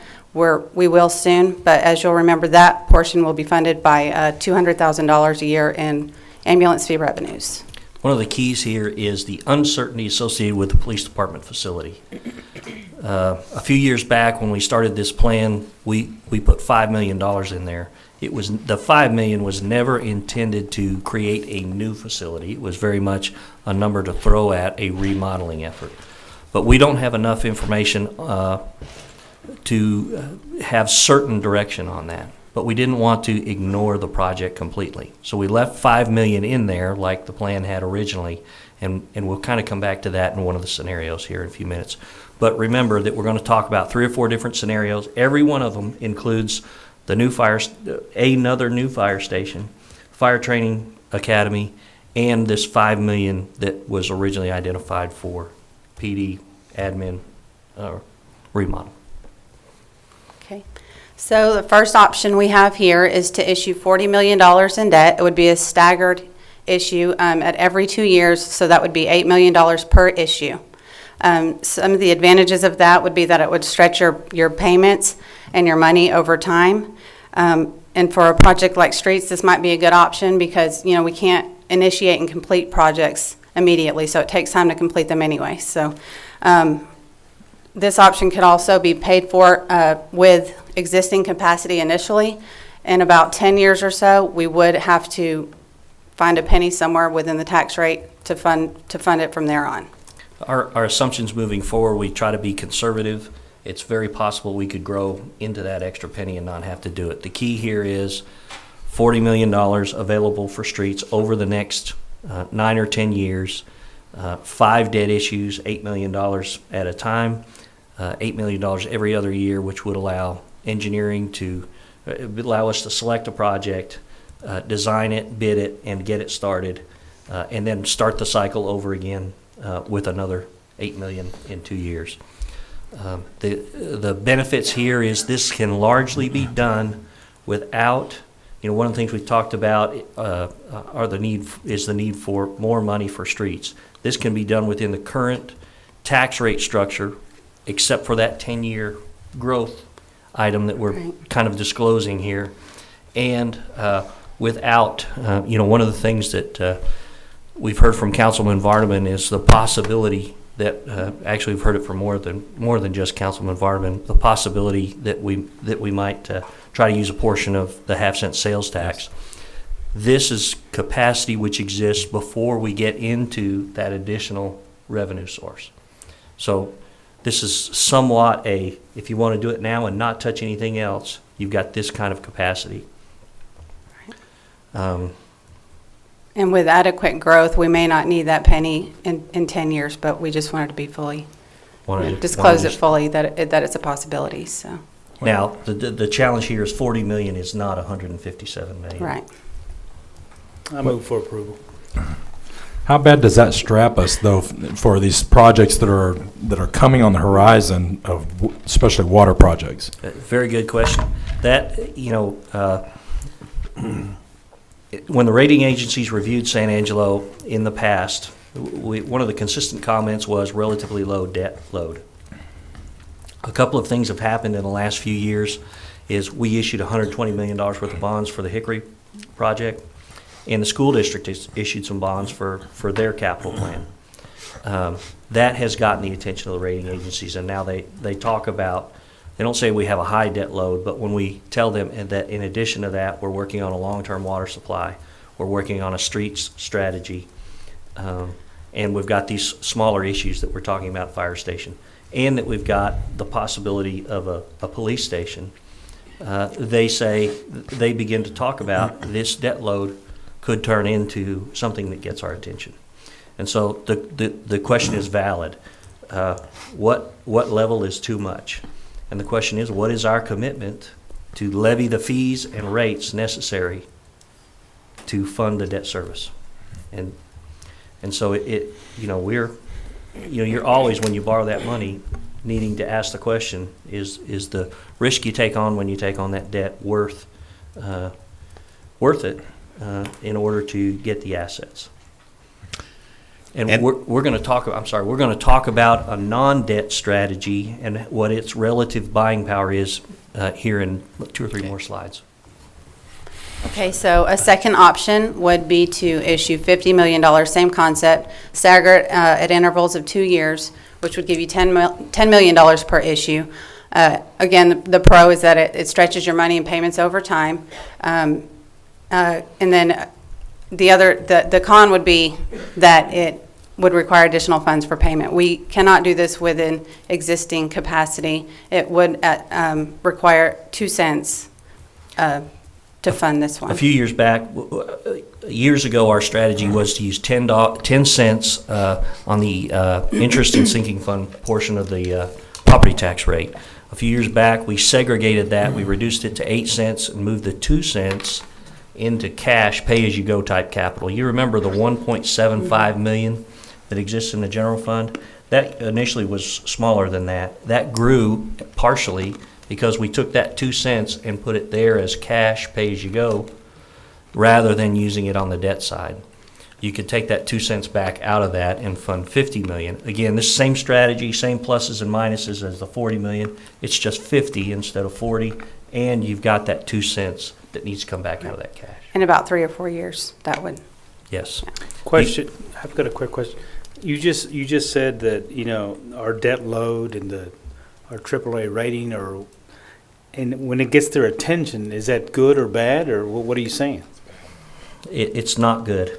It's not that it's bad, but they want to see that as those debt loads increase, they want to see that we're more actively managing, more responsive to negative economic conditions.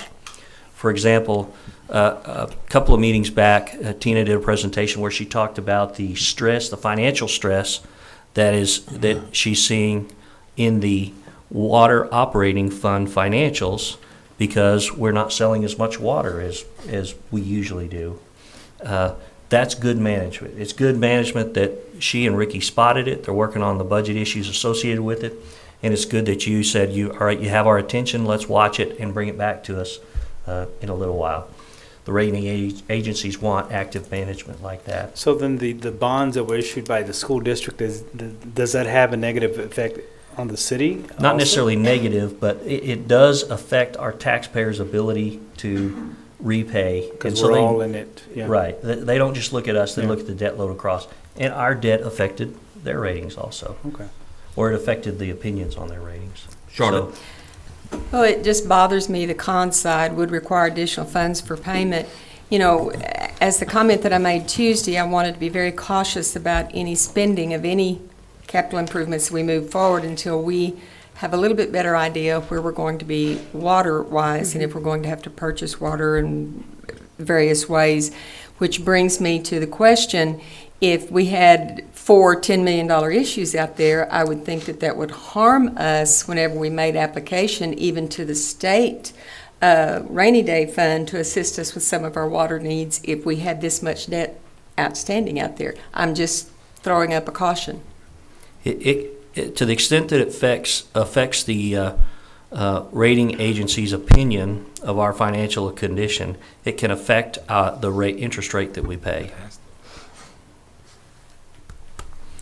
So again, this is much the same as the 40. It's just pushing a little harder to generate more money for streets. Show us something good on option 3. Okay, I'll try.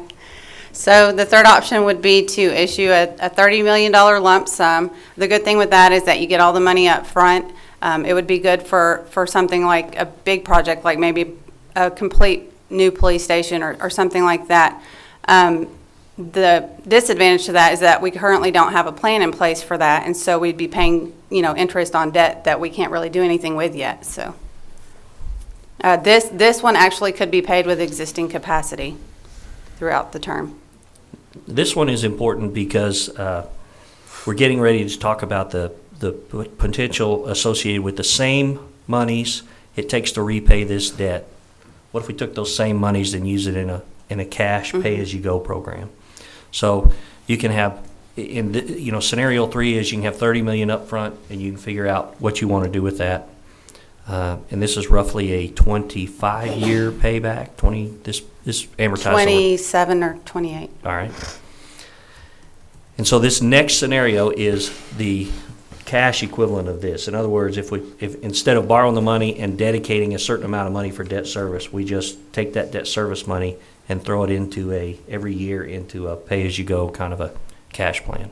All right, so that looks like 1.6 million up, initially for about 5 or 6 years, gradually increase to about 1.9 million by the 15th year. After that, it's about $3 million. So for the first 15 years, you're at less than $2 million a year in cash that you could use towards street projects, whatever projects you want to use it for, but you're limited there, so. And the difficulty here is, Johnny, you asked a question earlier about Bell Street. I don't recall what the latest estimate for Bell Street is. I think it was 8.4 million. Is that, so we would, in this case, we would save up for 5 to 6 years and then pay cash for doing Bell Street. And actually, in that time frame, that we'd be fighting inflation, so we might have to go 1 extra year to cover the inflation associated with it. And so while we aspire to lower debt levels, it does affect the ability to execute projects sooner rather than later. So you save it up for that length of time and then pay for it? That's what we, if we didn't That's what borrow you would the have to money- potentially do, yes. Yeah. That's what that scenario. It'll be a dirt road Yeah, by you're gonna be then. riding on rocks by Well, then. that's the challenge we face, and the lesson for us is the same lesson for an organization this size as it is for us individually at home, and that is, if we don't want to borrow the money, we should save up front, set that money aside Right. ahead of time. I think we had somebody talking about a rainy day fund earlier this year. Yeah, but That makes sense. it lasted a month. No, you've got a little bit of money in there. I think there's $30 left I in think it. there's about $5,000 in there. But that kind of thing makes sense, whether you're talking about your personal finances or a large organization like this. The challenge is when you're attempting to provide service to a group like this, what is the group's preference for how we finance those? Should we finance it by waiting for 6 years and saving up, or should we go with another direction? I don't know that we could wait another 20 or 25 years and save up money for a police station, though. It's clear that we can't pay as we go on our streets or our police station. I mean, that's clear to me. And I think the citizens have got a pretty clear picture of that also, because it just takes too much money. We borrowed $20 million in 2000 for water lines. When does that pay out? And I know it's different departments, but still it'll take away from overall debt. And then in 2006, we borrowed another $19 million for wastewater. When do those pay out? Seems like we put them on 20 years, didn't we, Charlotte? I think so. I think we put that wastewater on 20 years, but I wasn't here in 2000. I don't know what they put that one on. That first one I know was 20 years, 20. and I don't remember what the combined water wastewater item was. We put it on. We put that. I know we put that on 20 years because we debated it, and it just wasn't that much more to go with 20 over 25 or 30. The way our debt's structured, is there any way that we could take those, combine it, get a lower interest rate on it, and then come out on the backside? That's a great question. The answer is yes, and to a great extent, we already do that. Okay. One of the things, just like when we borrow personally, when we borrow personally, we pledge collateral. We pledge revenue streams, and so the best pledge you can give is a pledge of ad valorem taxes, and the next best would be revenue. Revenue bonds, you have an amount that you're required to set aside each year, and it's money that you hold, so that if you don't generate the revenue, you've got it there, and you pay a little higher interest rate. Generally, what we do is issue with the property tax pledge, and it gets the rate down, and but then we fund the debt service through the enterprise funds. For example, there's a property tax pledge against our water debt, but we actually fund the debt service from water revenues. And that gets us the lowest interest rate. that we can get at the time we issue. So the answer is yes, and the answer is that we already worked that strategy, so. Okay. What do we have that we could sell? As far as our city property and city things, what do we have that we could sell? Water. If we can get water. We haven't got Any water? we have no water to sell, but that's the problem we have. Well, and that's a good point. And to the extent that the water fund financing strategy exists, it exists based on a strategy for selling water, and that's why that fund is struggling. But we do own property. The city owns property. How much? That's true. How much property do we have? And if we were to sell this, what type of funds are we looking at? Why don't we follow up? I think it's not going to be that significant, but it's a good idea whether it generates a lot of money or not to get that property into private hands where we don't need to be in taxes can be paid. City doesn't need to be in the real estate business anyway. So if we could sell that property and add it to our infrastructure, I'd be glad to look at that. All right. I know We of a can $900,000 property. We do have one, but that goes back into the half-cent sales tax. And that one is I guess it'd be a letter of intent associated with it. So it might be moving along. Isn't there a lot of land out there at City Farm we could sell? Why don't we follow that up with a council agenda item at some point? We'll get GIS and legal, the real estate portion of legal, to work together to bring us back some kind of a summary, and we'll look at those issues. Now, I believe this is our last slide, right? Yes, sir. So after putting all that pressure on you, I'm going to give you a little relief and say we don't need a decision tonight.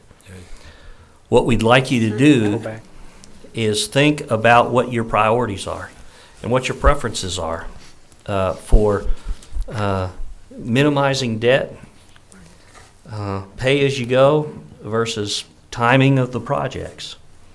I know Daniel's still trying to work up a retreat so that we can set priority.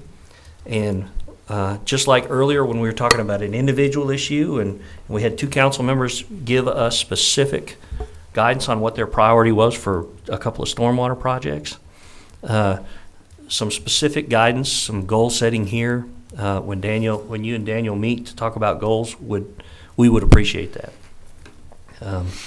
Daniel came in talking about the knowledge that, the ability to go through a 7 to 10 year plan to rehabilitate a large portion of streets was possible. I think what you're seeing here is that is possible.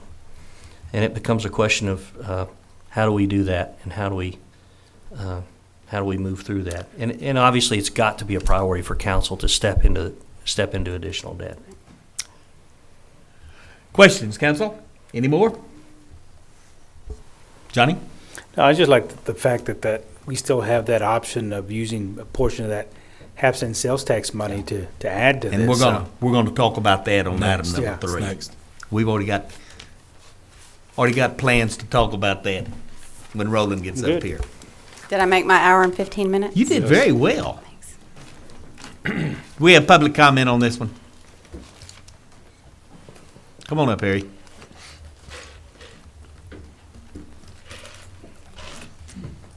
Harry Thomas, I certainly appreciate the staff updating so we understand a little more. I want to kind of direct to Councilwoman Farmer on her comments both today and on Tuesday about watching how we fund some of these projects, about starting the specific dollars, holding them back.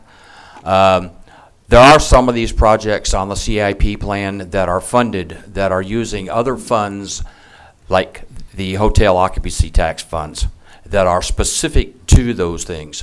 And I would say that we probably ought to move forward on those projects simply because they come from a different fund and they're directed by state statute for those specific items, and they're not limited to they're not specifically to roads or infrastructure issues. So I'd like to see us move forward on those particular items that we've already approved to do that. Second thing I'd like to say is as we look at the funding options to try to do some of these items, it's pressure from both directions. And Dwayne, you know this. You've heard it all. The streets in this community are in dire need of getting fixed. And I understand that we've already have a lot of money out there that we have to pay back because we've borrowed doing this. We certainly have to find ways. We can't wait another 5 or 6 years to fix Bell Street. $8.3 million today will be $12+ million in 6 years. We've got to do what's right today for the citizens of this city, but in the same token, we've got to do it in such a way. So you have a challenge in front of you, and I appreciate the fact that we had, and I certainly appreciate that we've got some of these staff members to show us options. Thank you. Thank you, Harry. Mayor. Yes.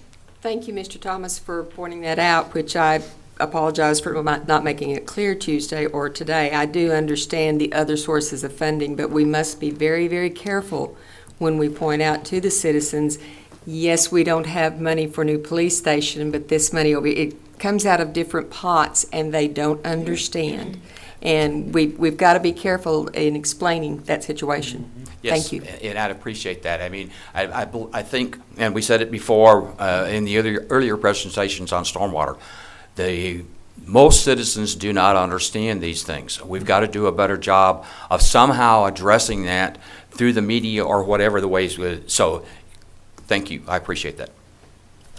There was another man walking up. Jim, you be next. State your name. You've got 3. 3 minutes? Okay. My name is Mike Castile, and Johnny knows me very well. I ring his phone once a week about Bell Street. I lived in the Bays area all my life and worked at Ethicon, or still work at Ethicon for 34 years. So I drive that street twice a day, sometimes 4 times a day. And it definitely needs some help. I mean, I plan to retire in about 6 years, so hopefully it gets fixed before then, because I don't want to have to be going around the loop to go to work every day. But I just, like I told Johnny, it needs to be fixed. I mean, I know, like she said, we got money that's tight, and that's all I can say. Thank you, buddy. Yeah, I hear it every day as well. Mayor, if I may add, Yes, sir. I appreciate Mike Castillo, because he does call me up quite a bit, and I appreciate the Ed Lopez out there, and the Harry Thomas, and the Art Elkins, and even my wife rags on me too, because she has to drive that road. So I just let you know, we certainly are hearing, and we know it's out there. We're trying, and I think we'll make it work here. I don't imagine Mrs. Self likes it either, does she? Pardon me? Does Mrs. Self like Bell Street? She won't drive down. Okay. Okay, Turner, your time, buddy. Yes, I'm still Jim Turner. One of the things I think that needs to be cleared up is really what the capital improvement plan and the capital budget is all about. It is not describing a separate funding mechanism. It is describing long-term projects that historically cities across the world have ignored until bridges fall down and buildings collapse and water mains break. And we had a couple incidents a few years ago that really brought the problems with that approach to the fore. They were waiting, and they'd do everything, including all the candy store projects, and if there was any money left over, they'd fund capital projects. They'd build a new fire station, whatever. And that wasn't San Angelo, that was the attitude of most cities on the planet. The capital budget, the capital improvement plan is there, so those are looked at before you have a chance to ignore this stuff that is going to have a long-term impact. Your project out at Lake Nasworthy, no matter how it gets funded, needs to be on that capital budget so it can be tracked through its entire life cycle, including the next time when it needs to be updated again. The fact that it gets funded from a dedicated funding source, same thing happens at the airport. The runways out there, that's a federal fund, but it's a city project and it needs to be accounted for. The public needs to know about it exactly the same way as any other project, because it's our tax dollars at work. And it needs to be managed with a lot of spotlight on it and a lot of public involvement. And one of the best things we did when I was on the Charter Review Committee was get the capital improvement plan part of the charter, so it has to be there. You can't forget these capital projects, because if you do, like has been done historically, the city falls down, literally. Thank you. Any other public comment? Come up, Richard.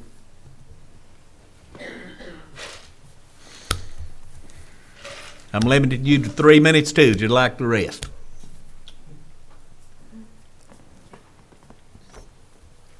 Richard Bastardo, former city councilman. Now, Rodney, Mr. Fleming, last Tuesday's meeting, when they were up here talking about those houses they're gonna sell, and they were talking about 0 interest, you didn't like that. No. I don't either. I've worked for everything I've got. Okay? Now, they say when y'all are brainstorming, governing body like you folks, and somebody comes up here with an idea, listen to it. And they say when you come up to a table with an idea, you need to be prepared to relinquish ownership of that idea. So I'm going to leave it here. When we were approving the sale of the lake lots, okay, there wasn't many people that bought them, but you got a lot of people that want them. And you know that you said, and I agreed with you, you got to bring those people up here. Y'all are going to be faced with this again. Okay. I don't believe that the councils that decided to go into the real estate business were smart. Or I'm not going to say they weren't smart. They didn't think about it. Or somebody didn't. But just think about this, okay? You, Mayor, says, what do we got to sell? Okay? Well, what about those lake lots? But think about this. Now, I'm not a real estate man, you are. And Michael, I've always looked at you at a financial wizard. I have. What about if y'all decide to get those people, give those people an opportunity to buy those lots, kind of like a rent-to-own deal? They can't come up with the cash. That's why they didn't buy them. When I was on the council and we approved the sale of them, fair market value, they're leasing them. They've got an option to renew the lease when it comes up. So just think about it. That property is city property. If those people are interested, that's the collateral that we have. It's ours. It belongs to the citizens of San Angelo, Texas. Why don't you think about getting them to get them like on a rent-to-own, lease-to-own, and come in with some interest and let them pay it out? Think about it. Thank you. Further comment? Let's move on to item number 3. That will be Roland Pena. This is update on the allocation of half-cent sales tax funds, related projects, and related matters. And I will say, Roland, before you even get started, I still want to see it, and I think Don and Rodney agree with me, and I don't know about the rest. I still want to see an 8 cent of the half-cent sales tax on the November ballot. For the people to approve, that would give us a dedicated amount of money into the road fund each and every year. Now that's kind of where I'm coming from. And if I can get 4 votes, if I can get 3 votes to go with me on that, I might save you a whole lot of time tonight. Okay. Does anybody else feel that way? Oh, yeah. Well, I'd like to see some data as to what our averages have been in collections and what an 1/8 of a cent would accumulate in 1 year, 2 years before we made that decision. Well, of course, it would have to be brought back, and we'd have. I thought you were talking about tonight. No, goodness, no. I said on the November ballot. I was ready to vote tonight. You were? Yeah. What do you think about it, Marty? Mayor. I guess before I would commit to it, I would rather, I guess I'd want to see what happens if we put it on the ballot and it fails. What happens to the way it is right? Does the current way kick in, or just stay the way it is, or does it go away? Or I really don't know what happens if it's voted down. So right now, I'd say, no, I wouldn't support it. No, not that I won't, I just, I don't want to lose what we've got. Very well said. Johnny? I'm kind of like Charlotte. I would support it, but I'd like to get a a little little, more? dwell a little bit more into it. How you feel about it, Don? Well, that's the whole purpose of this meeting to me, is to see what we can do to help our streets, because it's just like Harry said, in 5 more years, we won't be able to fix half of them. I mean, you're going to have 4-wheel drive to get across town. I didn't get a consensus, Roland, so you're on. Well, Mayor, before you give up, I hear, though, that you got questions, and some of those questions I think we're not prepared to answer tonight. Some of them we can answer. We can talk about the timing of an election, and I think Roland can talk to us. I think Roland's going to talk to us about the structure of the existing ballot. Is that right? That's correct. Or I can go just directly into the sales tax for street maintenance if you prefer to save time. And I would just like to find some type of a dedicated fund that would be every year would be going into a fund for street repair and street maintenance. Instead of just this 1.6 to 1.9 that the city is putting into capital improvements, I'd like to see a dedicated fund that goes in so that we know what we're building. And if we could put another, and I'm shooting off the top here, if 8 cents would equal to 1.5, and we could add that to this 1.6, that's $3 million a year that we could put into a street fund, which means in 2.5 years we could build Bell Street. Yeah. So I'm just looking for funds that we can put, because really right now I think that water is our number one priority, but streets are next. And a lot of these parks and things that we're doing may not be as important as what our streets and water are. So that's kind of my thinking on it. But well, one other thing that, of course, I know that with a 0.5 cent sales tax, we probably can't do all this, but what I would like to look at is the structure of that thing, to where we have perpetual things that we need to maintain, keep up: our buildings, our fort, our cemetery, our streets. And, I guess I want to look at it overall as a big picture to see if we can do some 0.5 cent sales money for things that we're funding, fund them a little bit differently so that we have more money to dedicate, or at least have something that we can dedicate to our cemetery that's going to be there perpetually and be used and needing maintenance and upkeep. That makes sense. You have a puzzled look, Roland. I'm puzzled because of the cemetery question. We'd have to do some research on that. I think we're going to need to do some research on it. Well, and we might need to write down that question completely. And it's just throwing it out there, kind of like Dwayne did off the top of his head. My point is, we have things that need attention, that are always put on the back burner, that I would like to see, they're basically utilized by everyone. I would like to see those things addressed if we could possibly, like I said, think out of the box a little bit. If we can use some 0.5 cent sales tax in order to get some more dedicated revenue to some of these other things, I'd like to see that. Where, like, for instance, the fort, instead of going to our community who are already paying taxes to do some of the things that they need at the fort, have a vehicle that we can use to have monies for that. Can I add something? I understand. yes, sir. Johnny? Roland, before you get started, and I'm anxious to hear what you've got to say, but even the idea, did we not do away with the sunset on that 0.5 cent sales tax? Yeah, we did away with it. So, when the other day after council, I asked somebody here about the river project we're just about complete. We're going to throw in maybe the tail end of it, a state-of-the-art miniature golf course, that Charlotte and I were a committee part of and all that. But when they say, well, we're out of funds, the 0.5 cent sales tax monies are gone. So are they gone, or are they still coming in, or how can they be gone is what I didn't understand, I think they were referring to the monies dedicated to their project. What was appropriated. Okay. Charlotte. Good question.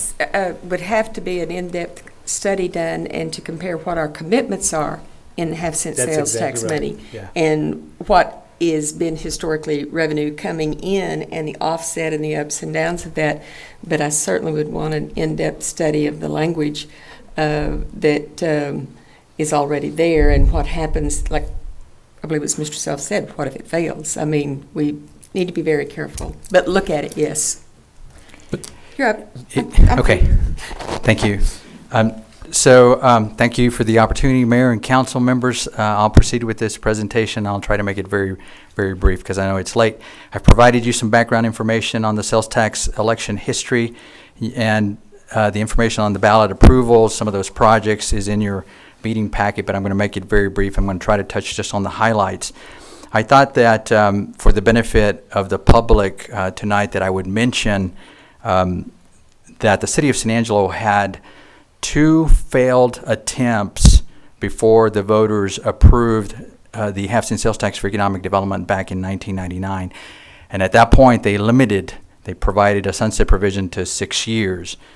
In 2004, they reauthorized the sales tax for another 20 years until June 30, 2025. And so they've extended the sunset limitation. And then in 2010, the voters approved the removal of the sunset provision altogether. They placed stricter limits on which projects can receive sales tax funding. They provided percentage caps on how much of the funds can be used for economic development and for water projects. And they included the provision that funding for any additional projects would have to be approved by the voters. So you're talking about additional projects, we'd have to go back to the voters.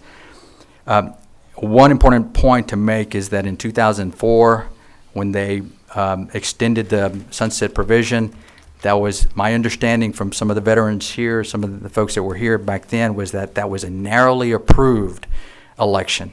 So 2 failed attempts, and then you have a narrowly approved. So there could be some thoughts to think about. It could be a risk. In terms of the use of the tax, as reflected on the Code of Ordinances for each election ballot, I'm not going to read all this information, but I will touch on the highlights. The Lake Nasworthy dredging project, I think it's good information, at least for the public and for the viewing audience, to see some of these projects and/or related improvements. The Coliseum and Fairgrounds projects, and then obviously the promotion and development for new and expanding business enterprises, and that's having to do with economic development and the creation of jobs. September 11th, 2004, that's the second election. They added the infrastructure relating to the development of water supply facilities. They also authorized the Concho River improvements, park improvements, sports and athletic facilities, including the maintenance and operation expenses for those facilities and improvements. Obviously, Fort Concho, museum, the Coliseum, fairground improvements, and the development and expansion of affordable housing, and the continuation of economic development projects. November 2nd, at that point, they repealed, as I said, the sunset provision and approved tax proceeds for infrastructure relating to the development of water supply, water purchase, water rights, purchase and/or capital improvements for several water-related items, including water conservation. At that point, I mentioned the caps. In terms of the water-related proceeds, they start out at a minimum of 21%, and it's capped at 72% of the gross sales tax proceeds. They also increased the continued development and expansion of affordable housing up to 30 years, so they gave that a sunset provision up to 30 years. Infrastructure relating to the Concho River improvements, and they put an amount of $4 million. And so this is very specific. In the last election, there's a specific amount per project. The auditorium downtown Plaza, for example, was an anticipated sum of $3.75. The youth sports facility consolidation anticipated to be $1.75. Fort Concho Museum District, the fairgrounds third phase construction, airport modification leverage of funds, anticipated to be $500,000. These are some of the projects, and I listed them by name because I thought it would be familiar for you and for the benefit of the audience, so they could see some of the projects that have been funded, including economic development projects.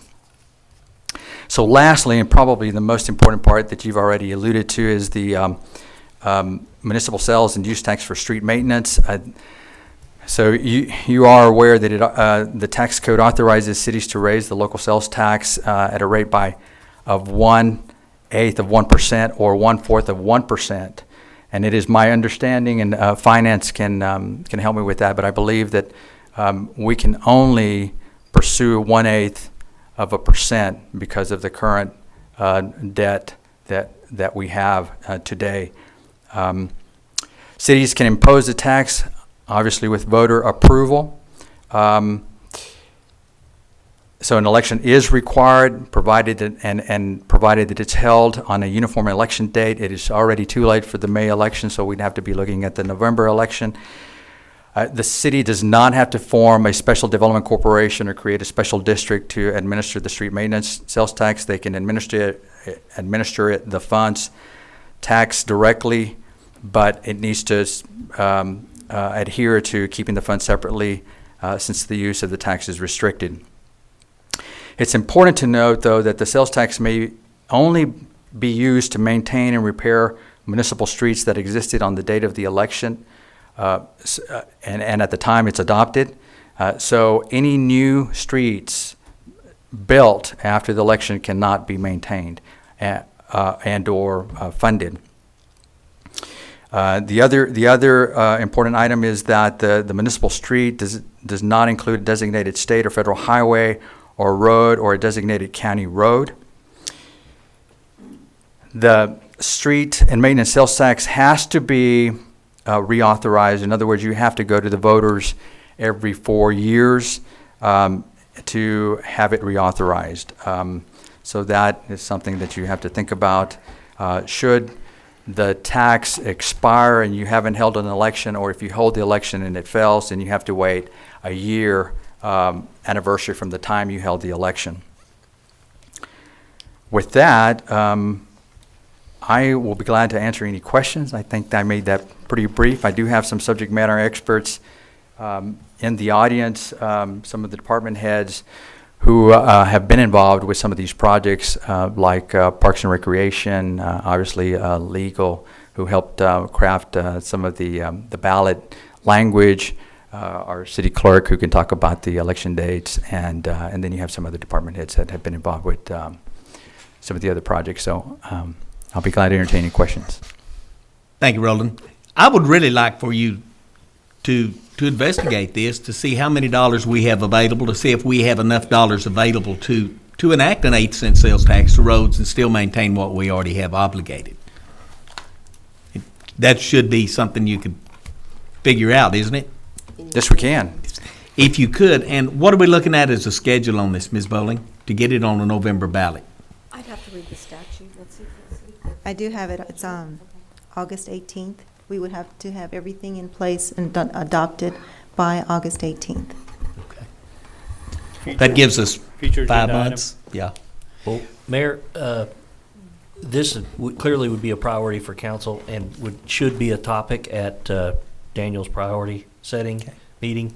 It sounds to me like as staff, we need to take this as a charge to go back and examine what this would look like if we passed it, and what would be necessary, and bring that back for that meeting, if that's all right. That's fine. Well, if we've got until August, we're not in a time press.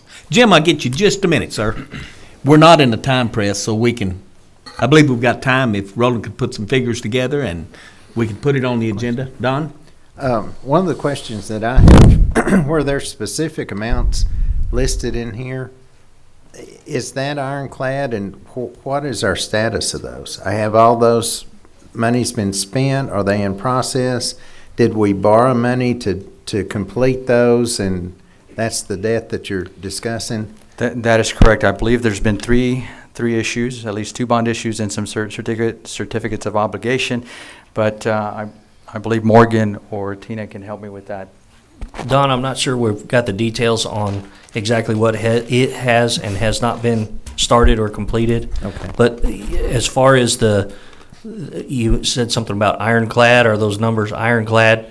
There was a difference in the viewpoint in this ballot in that in past ballots, estimated amounts were circulated. We think that the Coliseum will be this, or the Convention Center will be this amount. Then the scope of the project changed, and the amount of the project went up.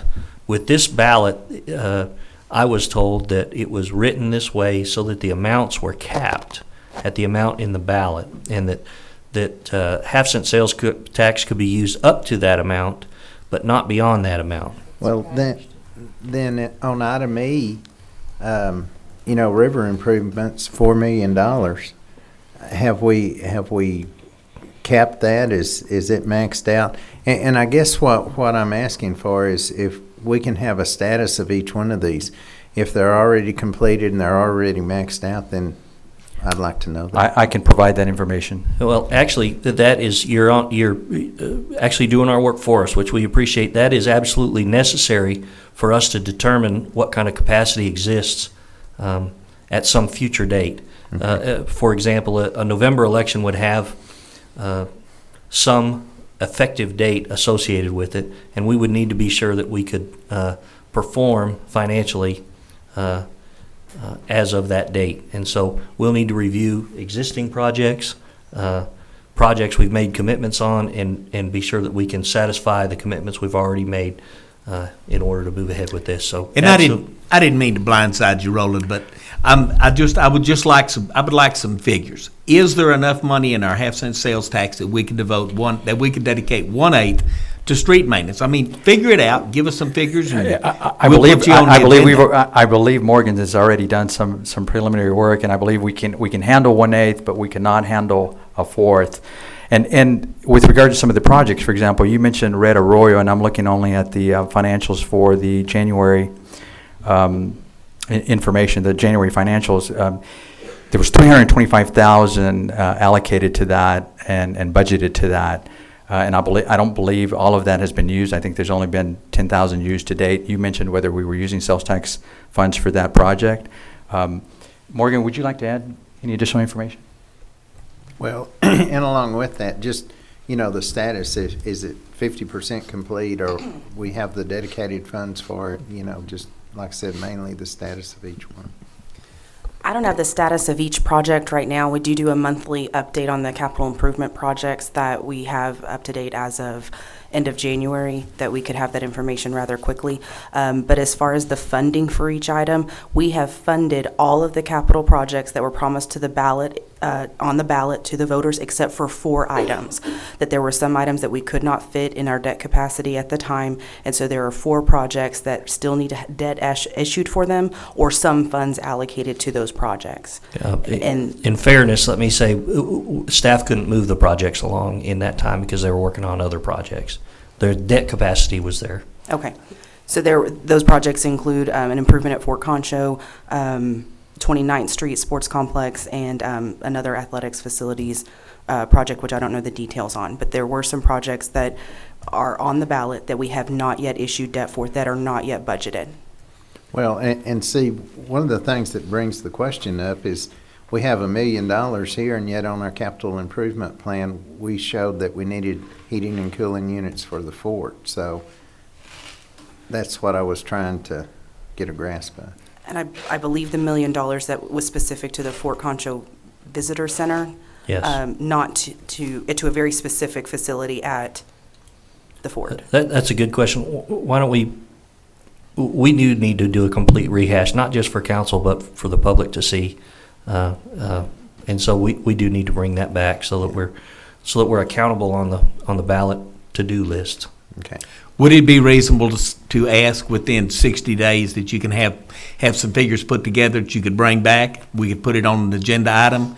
We could discuss it, and then when we have concrete figures, we could make a decision if we want to put it on the ballot in November, and that would still give us plenty of time, wouldn't it?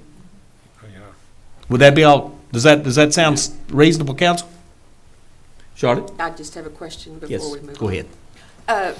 Roland, could you move back your presentation? I appreciate it, and I realize you've not been here very long, but you had in there, I believe you had the airport improvements down at $1 million on this last ballot, and I clearly remember that being $500,000, not $1 million. And I may have misread or misheard, let's see.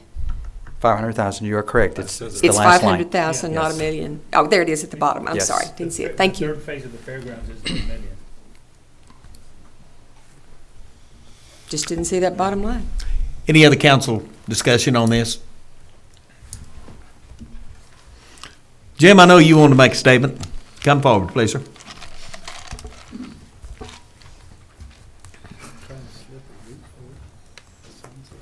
Yes, my name is Jim Turner still, and I'm one of the people that initially brought this project to council, previous councils even, as far as using street maintenance sales tax. The 4B sales tax that we're under right now is actually very limited on the projects it can do. It can't be used for a lot of general day-to-day operations. You already have a 1 cent regular sales tax that every city can do just because they decide to do it, that we're using for that. It's roughly the size of the property tax and revenue. It brings in, what, $12 million a year, something like that?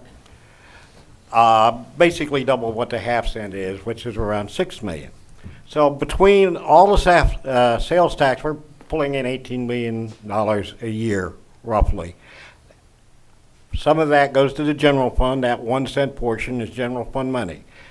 The half cent is limited both by the ballot language we have here, and it's also significantly limited by the state law, which says it originally started out as just economic development projects, and then they added in parks, recreation, and sports facilities projects.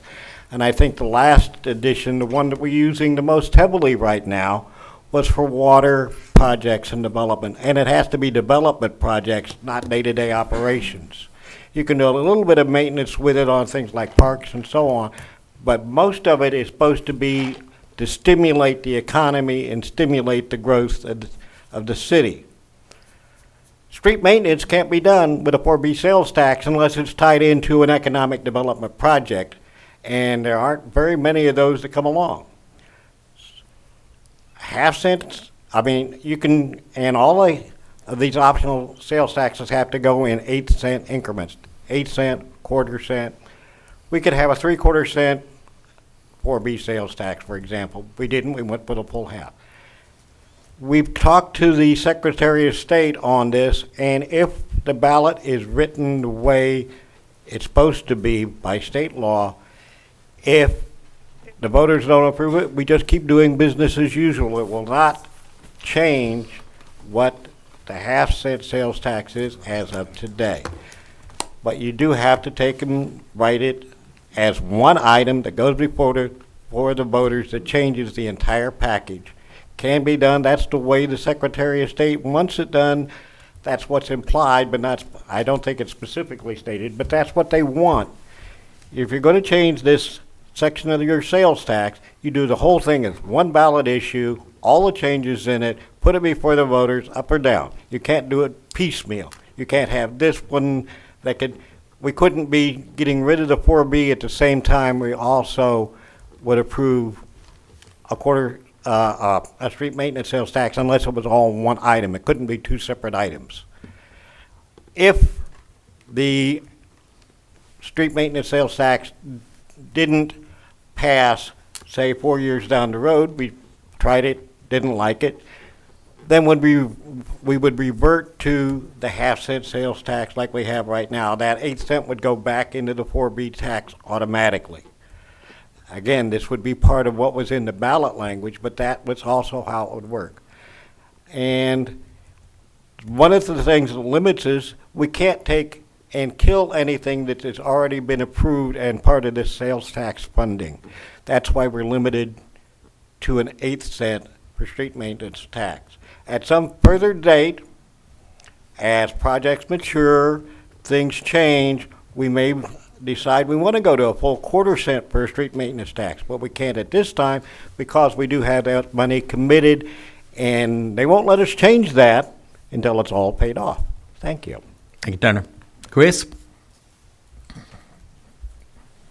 I guess I know where to point my blame at Mr. Turner here for muddying the water, but I want to say that I think we should proceed with extreme caution at this point.